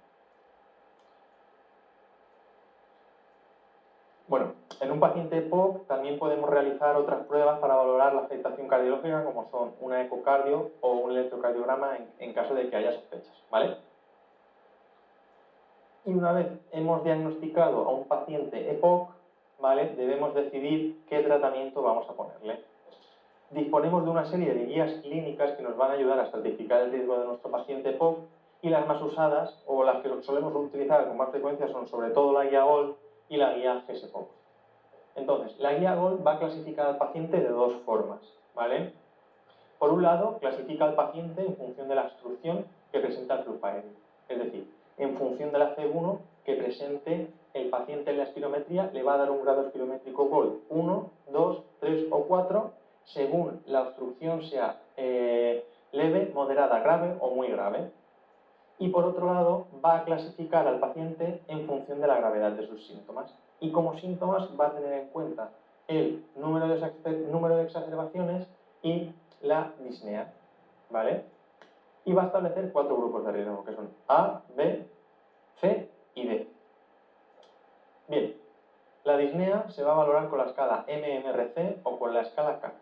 Y en función del número de exacerbaciones que tuviera el paciente en el año previo, se le clasifica como bajo riesgo exacerbador si como máximo ocurrió un único episodio que no necesitó ingreso hospitalario, o como alto riesgo exacerbador si presentó 2 o más episodios que se tuvieron que manejar ambulatoriamente, o bien uno que sí que precisó ingreso hospitalario.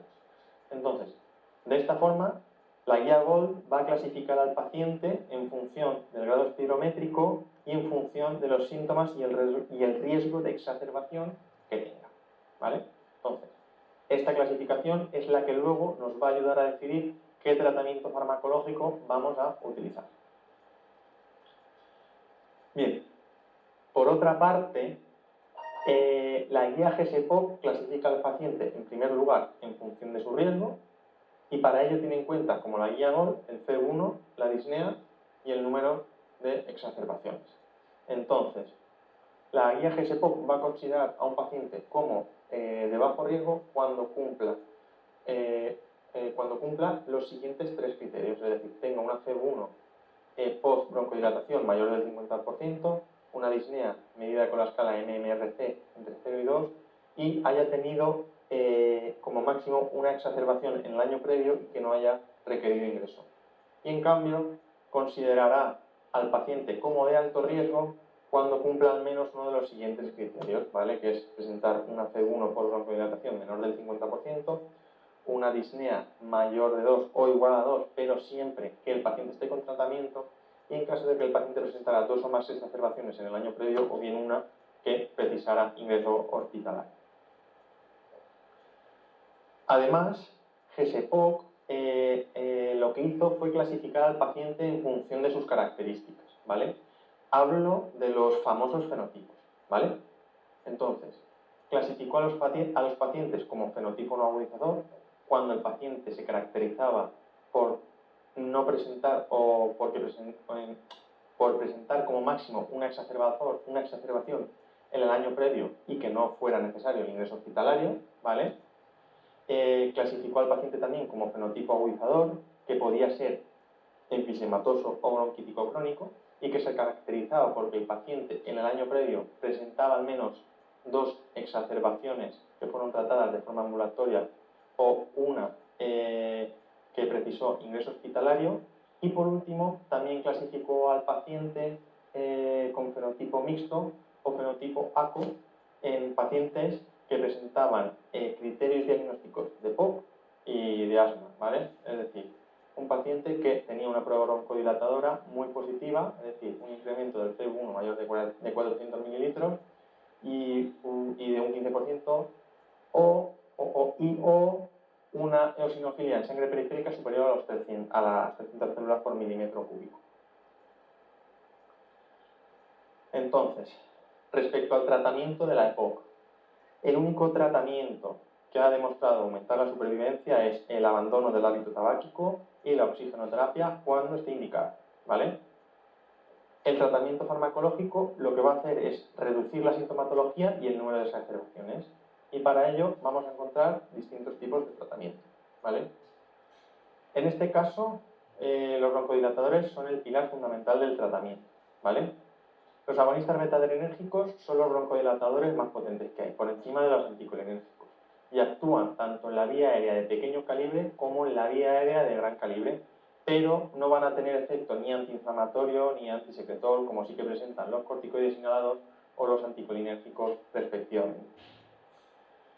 El efecto adverso más común que presentan los broncodilatadores LABA o SABA va a ser el temblor, que además es dosis dependiente. Y en función de la duración de acción distinguimos fármacos de acción corta, es decir, fármacos que tienen una duración de 4 o 5 horas, como el salbutamol o terbutalina, fármacos de acción larga, que tienen una duración de 12 horas, como por ejemplo el salmeterol y el formoterol, y fármacos de acción muy larga, que tienen una duración de acción de 24 horas, como por ejemplo el bilanterol o el indacaterol. Bien, los fármacos anticolinérgicos lo que hacen es inhibir de forma competitiva el receptor muscarínico de la acetilcolina. Entonces, tienen o son unos broncodilatadores menos potentes que los agonistas beta-adrenérgicos, pero tienen el efecto, ¿vale?, de que van a reducir la secreción bronquial. Como efectos secundarios van a destacar síntomas como la xerostomía, la midriasis y el glaucoma, y en función de la duración de su acción se van a clasificar en fármacos de acción corta, como el bromuro de ipratropio, que se administra cada 4 o 6 horas, o de acción larga, como el bromuro de aclirinio, que tiene una duración de 12 horas aproximadamente, y fármacos de acción muy larga o anticolinérgicos de acción muy larga, como el bromuro de ipratropio y el glicopironio, que tienen una duración de acción de 24 horas. Bien. Los glucocorticoides son fármacos que podemos utilizar por vía inhalada y por vía sistémica. Entonces, por vía inhalada son útiles para reducir el número de exacerbaciones, sobre todo en pacientes que se han clasificado como exacerbadores o que tienen una eosinocilia en sangre periférica. Como efecto secundario de estos corticoides inhalados, podemos decir la aparición de neumonías, pero con los nuevos fármacos o los nuevos corticoides inhalados que están apareciendo, se utilizan dosis que son relativamente seguras y que han disminuido la incidencia de estas complicaciones. Por el contrario, los corticoides sistémicos se utilizan simplemente o únicamente para manejar una exacerbación y siempre en ciclos cortos, ¿vale? Ya que los ciclos largos no aumentan la supervivencia y lo único que van a hacer es producir efectos secundarios. También se pueden utilizar macrólidos en el tratamiento de la EPOC, como la citromicina, ¿vale? Y se utilizan a dosis baja, es decir, a una dosis de unos 250 miligramos, unos 3 días a la semana, de forma prolongada, ya que este tratamiento ha demostrado que disminuye el número de exacerbaciones en pacientes EPOC muy graves. El roflumilast es un inhibidor de la fosfodiesterasa 4 y que no tiene un efecto broncodilatador, pero sí que tiene un efecto antiinflamatorio y va a estar indicado en pacientes con una bronquitis crónica que sean perfil exacerbador y que además tengan un efecto, un AC1 menor del 50%. Como efecto adverso descrito se habla de la diarrea, ¿vale? Y para intentar evitarlo hay que empezar con dosis más pequeñas e ir subiendo la dosis progresivamente. Bien. En cuanto al tratamiento no farmacológico, la rehabilitación respiratoria se debe de recomendar a todos los pacientes y tenemos que decirles que eviten el sedentarismo y hay que motivarlos para realizar ejercicio físico de forma regular, ya que mejora los síntomas, pero no va a mejorar la supervivencia. Los pacientes EPOC se deben vacunar de forma anual contra la gripe y en mayores de 65 años, si el EPOC es grave, también se tienen que vacunar contra el neumococo. Y en este caso también se recomienda vacunación contra el COVID-19. Y, por último, como tratamiento no farmacológico tenemos la oxigenoterapia, que sí que ha demostrado aumentar la supervivencia de los pacientes EPOC, pero siempre que se utilicen un mínimo de 16 horas y siempre y cuando se utilicen en las horas nocturnas y el paciente haya dejado de fumar y tome correctamente su tratamiento broncodilatador. Entonces, ¿cuándo indicamos el tratamiento con oxígeno en domicilio? Bien, pues cuando el paciente presente una presión arterial de oxígeno menor o igual de 55 milímetros de mercurio en situación basal, cuando el paciente presente una presión arterial de oxígeno entre 55 y 60 milímetros de mercurio, si además presenta una policitemia, unos trastornos del ritmo cardíaco, insuficiencia cardíaca congestiva, hipertensión pulmonar, disminución del nivel intelectual o del nivel de conciencia, etc. Y cuando el paciente presente una presión arterial de oxígeno mayor a 60 milímetros de mercurio durante el día, pero con el sueño o con el esfuerzo esos niveles bajen por debajo de 55 milímetros de mercurio. Bien. En cuanto al esquema terapéutico según la GOL, bien. La guía GOL clasifica al paciente según su grado espirométrico y según los síntomas y su riesgo de exacerbación, ¿vale? Esto es un dato en el que insisto bastante, ¿vale? Entonces, esta clasificación nos va a ayudar a elegir el tratamiento farmacológico. ¿Y cómo nos dicen las guías que debemos de empezar el tratamiento? Bien, pues en función del grado en el que se haya clasificado al paciente según la gravedad de sus síntomas, comenzaremos con un tratamiento u otro. Entonces, en un estadio GOL A, la guía GOL nos recomienda empezar con cualquier broncodilatador. En un grupo B de la GOL podemos empezar con un LABA o con un LAMA, ¿vale? Recordad que en los estadios A y B se trata de pacientes no exacerbadores, ¿vale? Y el grupo B presenta una disnea en la escala CAT mayor o igual de 10, ¿vale? En el estadio C de la GOL se recomienda iniciar tratamiento con un LAMA, ¿vale? Porque presenta un mayor efecto que el LABA a la hora de reducir las exacerbaciones. Recordemos que cuando estamos en los grupos C y D de la GOL ya estamos hablando de pacientes exacerbadores, ¿vale? Y el estadio D de la GOL se debe comenzar con una doble broncodilatación LABA-LAMA o se puede comenzar también con una combinación LABA-córticoide inhalado en caso de que el paciente presente eosinofilia o bien un fenotipo mixto. Bien, pues una vez hemos iniciado el tratamiento de nuestro paciente, debemos de hacer un seguimiento para ver si va bien o va mal, ¿vale? Entonces, si nuestro paciente va bien, ¿vale? Es decir, no presenta ni disnea ni exacerbaciones, pues mantenemos el mismo tratamiento, ¿vale? Pero en caso de que empeore, la guía GOL diferencia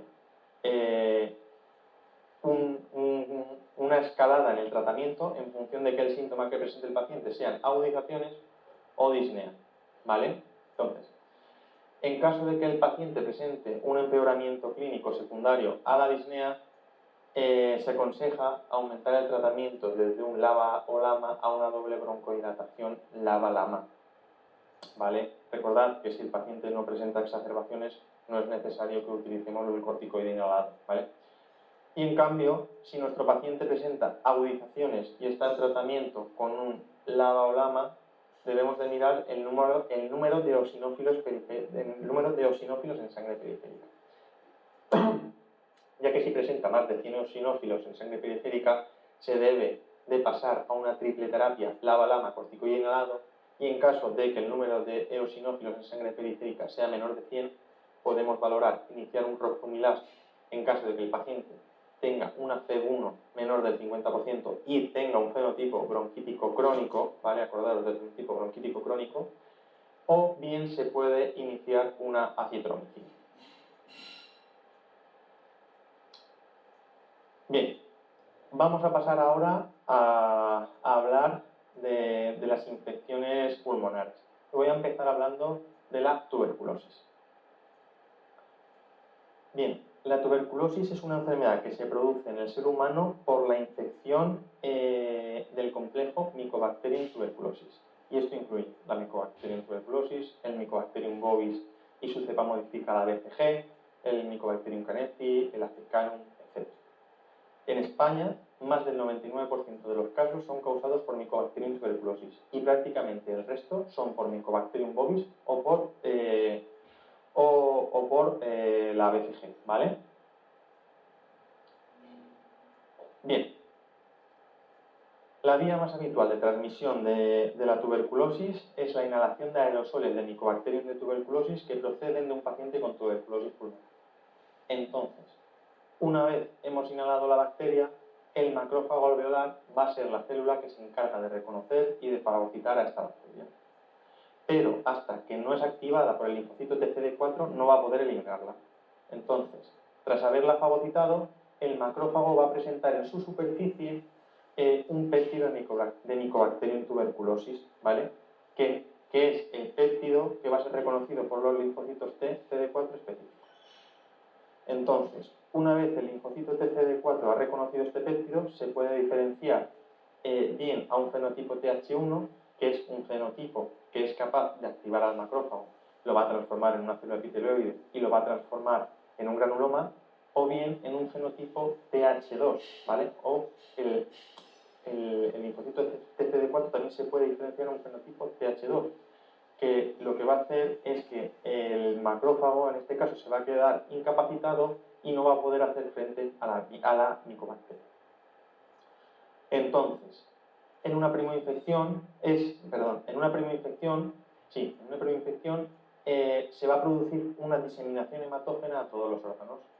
Entonces, la diferenciación del CD4 es lo que va a permitir bien controlar la infección y que el paciente pueda convivir con la micobacteria en un estado latente durante décadas, a lo que se conoce con el nombre de infección tuberculosa latente. Vale, recordad que en este caso el linfocito CD4 se ha diferenciado a un fenotipo Th1, o bien puede que aparezcan formas sistémicas por no haber podido controlar la infección, que en este caso el linfocito TCD4 se ha diferenciado a un Th2. Entonces, el riesgo de desarrollar una tuberculosis activa en un paciente infectado inmunocompetente es del 5% de los primeros 18 meses tras la infección, y luego este paciente tiene un 5% de reactivarse el resto de su vida. Bien, la tuberculosis es una enfermedad que puede afectar a un gran número de órganos, ¿vale? Recordad que en la primoinfección se produce una diseminación hematógena a todos los órganos, a diferentes órganos, y en función de la diferenciación del linfocito TCD4 tendremos una infección tuberculosa latente o bien una enfermedad tuberculosa. Pero el paciente suele presentar, cuando el paciente presenta una enfermedad tuberculosa, suele presentar unos síntomas típicos, ¿vale? Como son la tos, la fiebre, la sudoración nocturna, la pérdida de peso, la astenia o la anorexia. Bien, en caso de que el paciente presente una tuberculosis pulmonar, presentará unos síntomas u otros según se trate de una primoinfección o bien de una infección postprimaria, ¿vale? Una infección postprimaria es cuando nosotros tenemos una infección tuberculosa latente y se reactiva. Entonces, cuando el paciente presenta una tuberculosis pulmonar por primoinfección, el síntoma característico es la aparición de los nódulos calcificados, es decir, el famoso nódulo de Bond, ¿vale? Y estos nódulos suelen curar de forma espontánea. Y además, otra característica de estos nódulos es que afectan a campos medios e inferiores. En cambio, cuando el paciente presenta una reactivación de una infección tuberculosa latente, los síntomas suelen ser más larvados, ¿vale? Con aparición de fiebre, sudoración nocturna, tos persistente, dolor torácico, hemoptisis, etc. Y en este caso, las lesiones suelen afectar a campos pulmonares superiores. Bien, de entre las formas extrapulmonares, la más frecuente es la ganglionar y aparece sobre todo en el paciente VIH. La localización más frecuente de estas adenopatías suele ser a nivel cervical y supraclavicular, lo que se conoce con el nombre de escrófula. Y un dato de interés sobre la tuberculosis ganglionar es que puede presentar un empeoramiento paradójico cuando se inicia el tratamiento antituberculoso. Bien. La tuberculosis pleural suele aparecer en el contexto de una primoinfección y puede acompañarse de derrame pleural, que será un exudado, y donde es característico sobre todo la elevación del ADA, ¿vale? Siempre que veamos ADA vamos a pensar en una tuberculosis pleural. Bien. La tuberculosis digestiva va a afectar principalmente a ilion terminal y ciego, y deberemos sospechar una tuberculosis genitourinaria en el caso de observar en el sedimento una piuria ácida estéril. La pericarditis tuberculosa va a afectar principalmente a ancianos, y la tuberculosis miliar es una forma de tuberculosis que se caracteriza por presentar una diseminación amplia al resto del organismo, ¿vale? También tenemos otras afectaciones en la tuberculosis, como puede ser la osteoarticular o la meninge, ¿vale? Entonces, bien, ahora vamos a hablar de enfermedad tuberculosa y después hablaremos de infección tuberculosa latente, ¿vale? Tenemos que tener claros los conceptos y distinguirlas bien, ¿eh? Entonces, vamos a diagnosticar la enfermedad tuberculosa latente cuando aislemos y cultivemos la bacteria de Mycobacterium tuberculosis. Entonces, es importante saber que para poder aislar o cultivar a la bacteria, esta tiene que estar activa, en fase de replicación, es decir, tiene que estar en una enfermedad tuberculosa, ¿vale? Por tanto, si se encuentra en una fase no replicativa, que es como está en una infección tuberculosa latente, nunca vamos a poder cultivar la bacteria de Mycobacterium tuberculosis. Entonces, siempre que tengamos una sospecha de tuberculosis pulmonar, debemos de obtener el primer esputo de la mañana de 3 días consecutivos u otras muestras, bien de líquido cefalorraquídeo, de orina, de una biopsia ganglionar, etc. Y para cultivar la micobacteria se utilizan medios como el de Lowenstein-Jensen o el de Middlebrook. Estos son medios que están quedando ya un poquito más apartados, ¿vale? Y se sustituyen por otros medios líquidos como el tipo MHIT porque son más rápidos, la bacteria crece más rápido en estos medios. Bien. También debemos de pedir o se recomienda realizar una PCR, ¿vale? Ya que nos va a permitir saber en pocas horas, ¿vale?, el diagnóstico y además nos va a dar una sensibilidad preliminar a la isoniazida y rifampicina. Bien.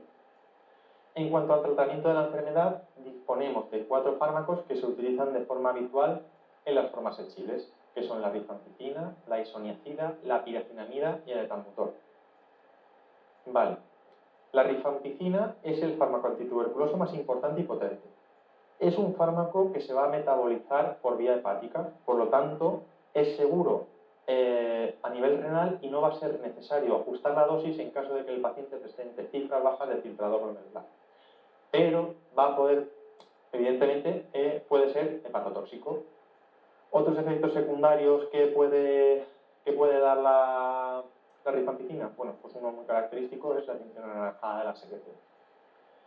También debemos de tener en cuenta que la rifampicina es un inductor del citocromo P450, ¿vale? ¿Y esto qué significa? Pues que va a acelerar la eliminación de los fármacos que se eliminan por esta vía, ¿vale? Como por ejemplo los anticonceptivos orales, los anticoagulantes orales, los antiepilépticos, etc. Por tanto, cuando una paciente esté tomando un anticonceptivo y empecemos tratamiento con rifampicina, debemos de tener mucho cuidado.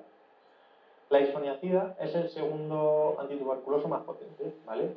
Y como efecto secundario puede producir una hepatitis idiosincrásica que va, por lo que va a ser necesario que hagamos analíticas de control para ver los niveles de transaminasas y en caso de que estos niveles se multipliquen por 3 o por 5, vamos a tener que suspender el tratamiento. La piracinamida también puede producir una hepatotoxicidad colestásica, pero de menor gravedad que la rifampicina y la isoniazida, y también produce hiperuricemia, aunque es raro ver crisis de EPOC. Y el etambutol podemos decir que su efecto adverso más serio es la neuritis óptica retrovulvar, que es dosis dependiente, pero tenemos la suerte de que es reversible.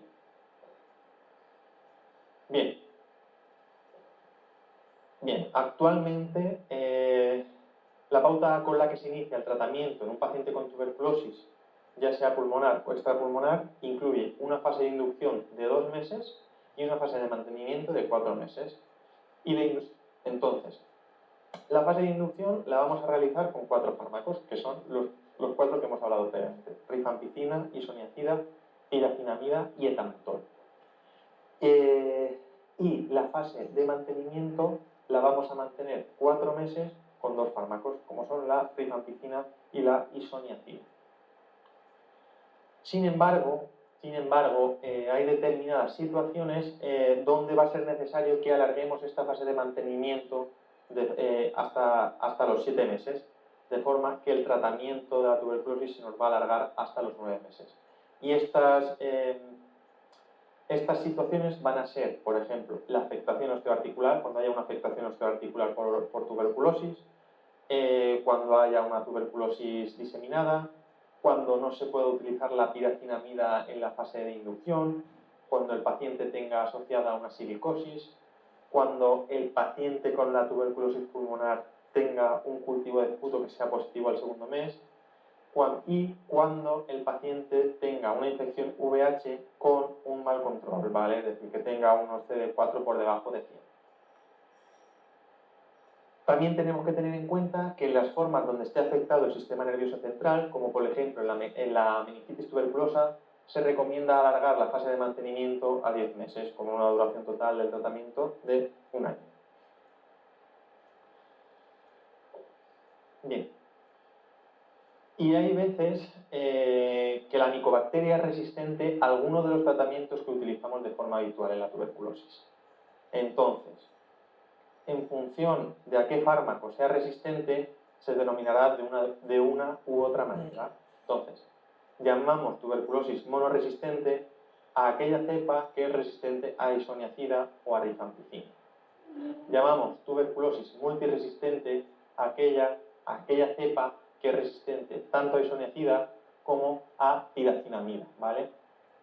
Y llamamos tuberculosis extremadamente resistente a aquella cepa que es resistente a isoniazida, a rifampicina, a quinolonas y al menos uno de los fármacos inyectables que se utilizan en el tratamiento de la tuberculosis multiresistente y extremadamente resistente, como son la amicacina, la canamicina o la capreomicina. Bien. Pero por suerte, en España, la tuberculosis multiresistente y la tuberculosis extremadamente resistente son muy bajitas. Por lo tanto, en caso de encontrar una resistencia, esta tuberculosis va a ser monoresistente. Entonces, para tratar una tuberculosis monoresistente, debemos de saber si la micobacteria es resistente a isoniazida o a rifampicina. Entonces, en caso de que la micobacteria sea resistente a isoniazida, el tratamiento va a consistir en 6 meses de rifampicina, piracinamida, etambutol y levofloxacino, y en caso de que la bacteria o la micobacteria sea resistente a la rifampicina, el tratamiento va a consistir en 18 meses de rifampicina, isoniazida, etambutol y quinolona. Bien, y ahora vamos a hablar de la infección tuberculosa latente, ¿vale? Entonces, siempre que nosotros tengamos a un paciente que haya sido contacto estrecho de un paciente bacilífero, debemos de realizar una prueba para descartar una infección tuberculosa latente. Entonces, pero esta prueba no está indicada únicamente en este tipo de pacientes, ¿vale? También la podemos realizar en pacientes que tengan un mayor riesgo de reactivación en caso de que la tengan, como por ejemplo un paciente VIH o un paciente que va a empezar tratamiento con inmunosupresores. Entonces, dentro de las pruebas que vamos a utilizar para el diagnóstico de la infección tuberculosa latente, encontramos la prueba de la tuberculina o Mantux, y las siglas. Entonces, el Mantux va a consistir en provocar una hiperrespuesta de los linfocitos TH1 frente a la tuberculina que inyectamos de forma hospitalaria. Entonces, en caso de que el paciente hubiera tenido un contacto previo con la micobacteria de tuberculosis, la administración intradérmica de proteínas de la micobacteria atrae la piel a los linfocitos que habían sido sensibilizados previamente y se establece una respuesta inflamatoria que va a dar lugar a una induración local y que se considera como prueba positiva, ¿vale? La prueba de la tuberculina va a consistir en provocar una hiperrespuesta de los linfocitos TH frente a la tuberculina. Entonces, si el paciente había tenido previamente contacto con esta micobacteria, al administrar intradérmicamente las proteínas de Mycobacterium tuberculosis, se van a atraer los linfocitos previamente sensibilizados y se va a establecer una respuesta inflamatoria que se traduce en una induración local, ¿vale? Entonces, vamos a considerar que esta induración local es positiva cuando es mayor de 5 milímetros, ¿vale? Debemos de saber que el Mantux también puede presentar falsos positivos y falsos negativos, ¿vale? Puede dar falsos positivos cuando el paciente esté infectado por otras micobacterias, cuando haya estado tratado previamente de la tuberculosis o cuando haya sido vacunado con una cepa BCG. Y puede presentar falsos negativos en caso de que el paciente esté en un periodo de ventana porque la infección sea reciente, en caso de que el paciente tenga una inmunosupresión y no pueda producir una respuesta de los linfocitos T CD4, o bien si el paciente presenta una infección tuberculosa latente antigua que lo que va a producir es que si repetimos el Mantux a la semana va a aparecer ya positivo por un efecto, el denominado efecto Bustos, ¿vale? Entonces, para diagnosticar la infección tuberculosa latente también podemos utilizar los IGRAS, ¿vale?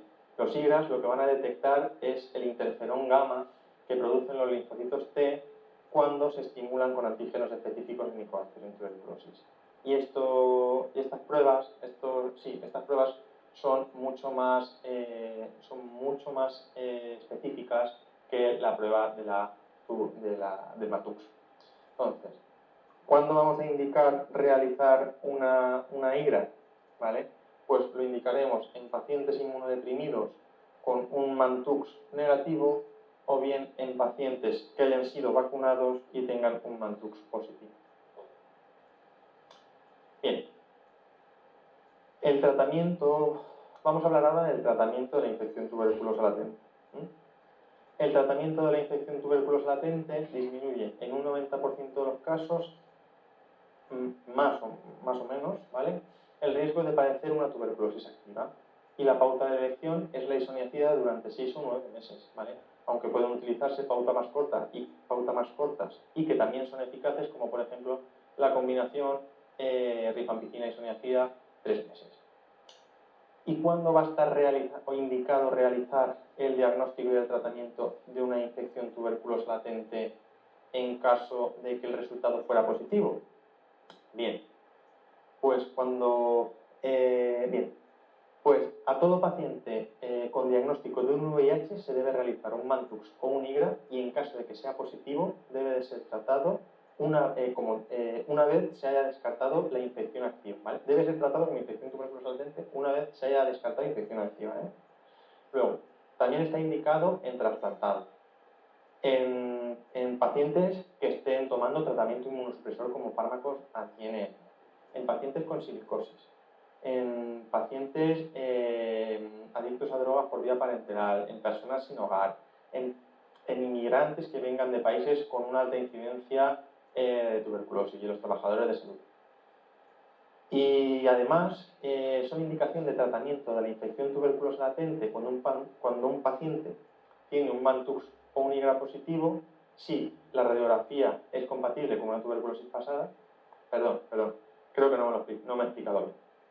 Además, hay indicación de tratamiento de la infección tuberculosa latente cuando un paciente con un Mantux o un IGRA positivo presenta una radiografía que es compatible con una tuberculosis pasada, cuando hay una tuberculosis pasada que no ha sido tratada con fármacos antituberculosos, cuando hay una conversión reciente y cuando hay una edad menor de 35 años por el menor riesgo de toxicidad. Bien, y vamos a hablar ahora de los contactos, ¿vale? Entonces, consideramos a un paciente como contacto estrecho cuando ha estado con un paciente bacilífero o con sospecha de tuberculosis, ¿vale?, durante los 3 últimos meses, durante más de 4 horas al día. Es decir, contacto 3 últimos meses, más de 4 horas al día. Entonces, en estos pacientes debemos de realizar un Mantux y tenemos 2 posibilidades. Bien que el Mantux sea positivo o bien que el Mantux sea negativo. Si el Mantux sale positivo, se debe descartar una infección activa, ¿vale? Se tiene que hacer una radiografía de tórax y un cultivo de esputo, etc. Y si se confirmara una infección activa, se trata como enfermedad, y si se descarta, se trata como infección tuberculosa latente. En caso de que el Mantux fuera negativo, se debe repetir la muestra a los 2-3 meses por el riesgo de que fuera un falso negativo. Es decir, ¿vale? Entonces, en este intervalo de tiempo vamos a tratar con isoniazida a un determinado grupo de pacientes que tienen un alto riesgo de desarrollar tuberculosis, como son los chavales menores de 18 años y los inmunodeprimidos. Y a los 2 o 3 meses repetiremos el MANTUX.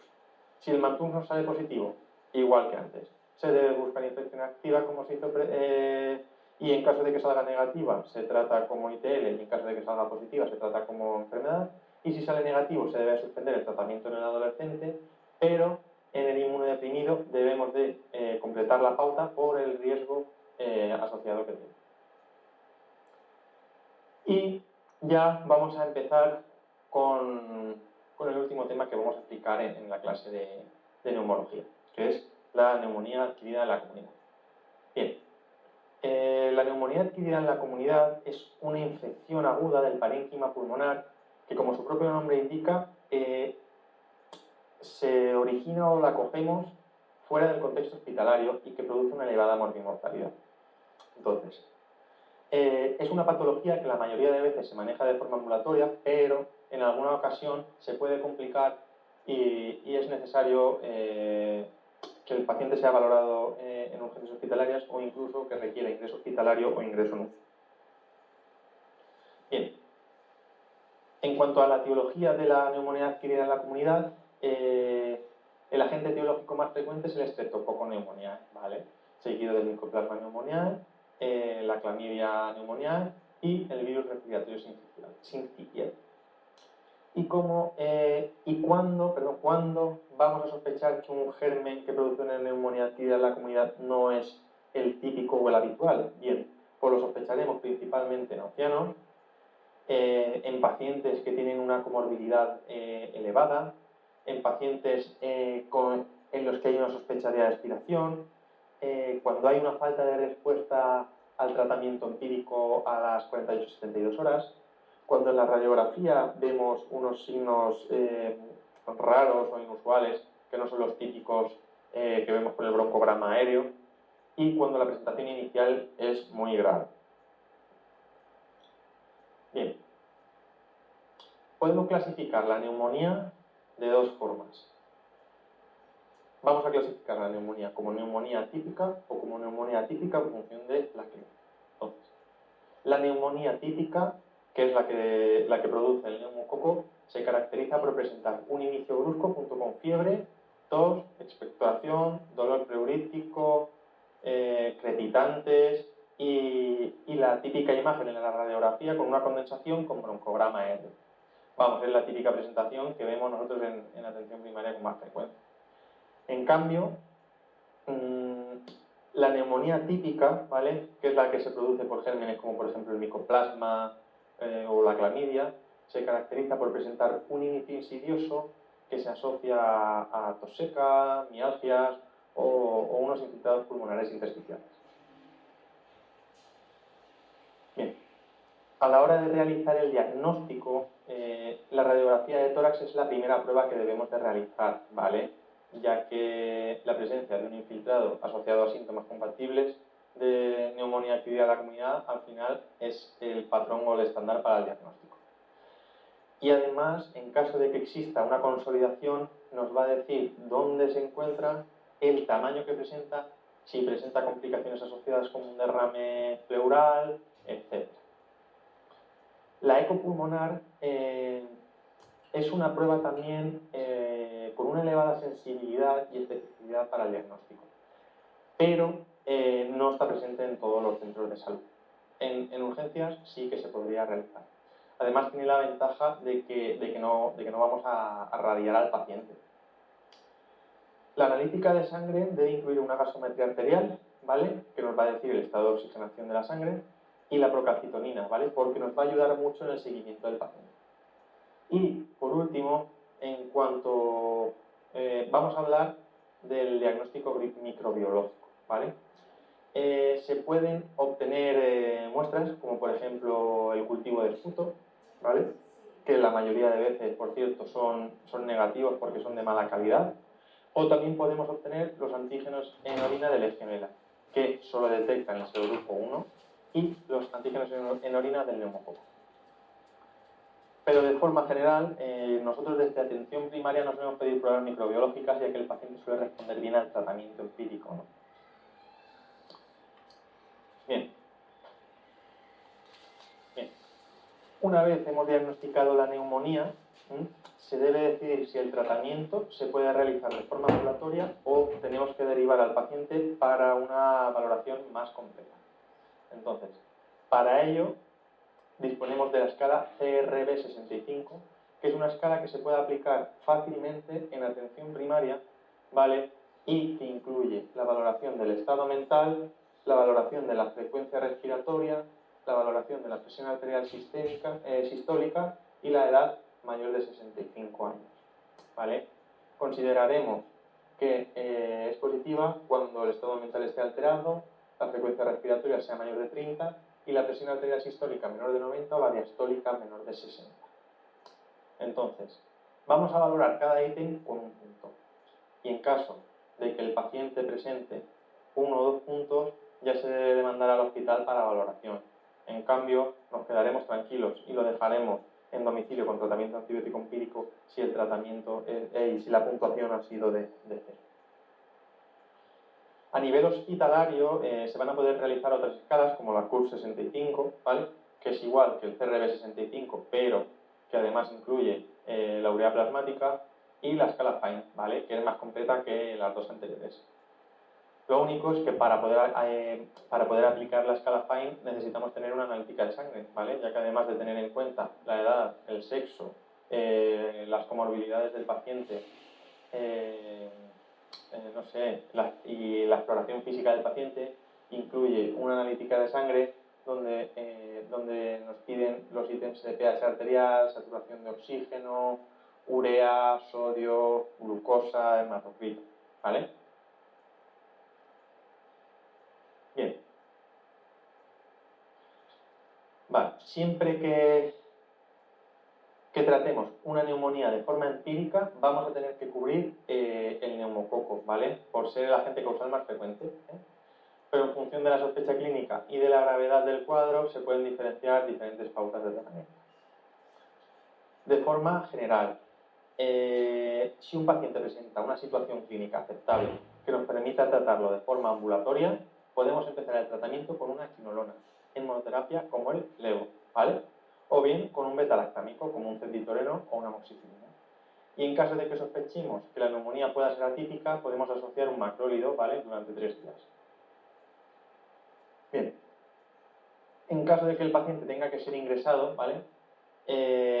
Puede tratarse bien con la combinación de un metalactámico y un macrólido o bien con una quinolona en monoterapia.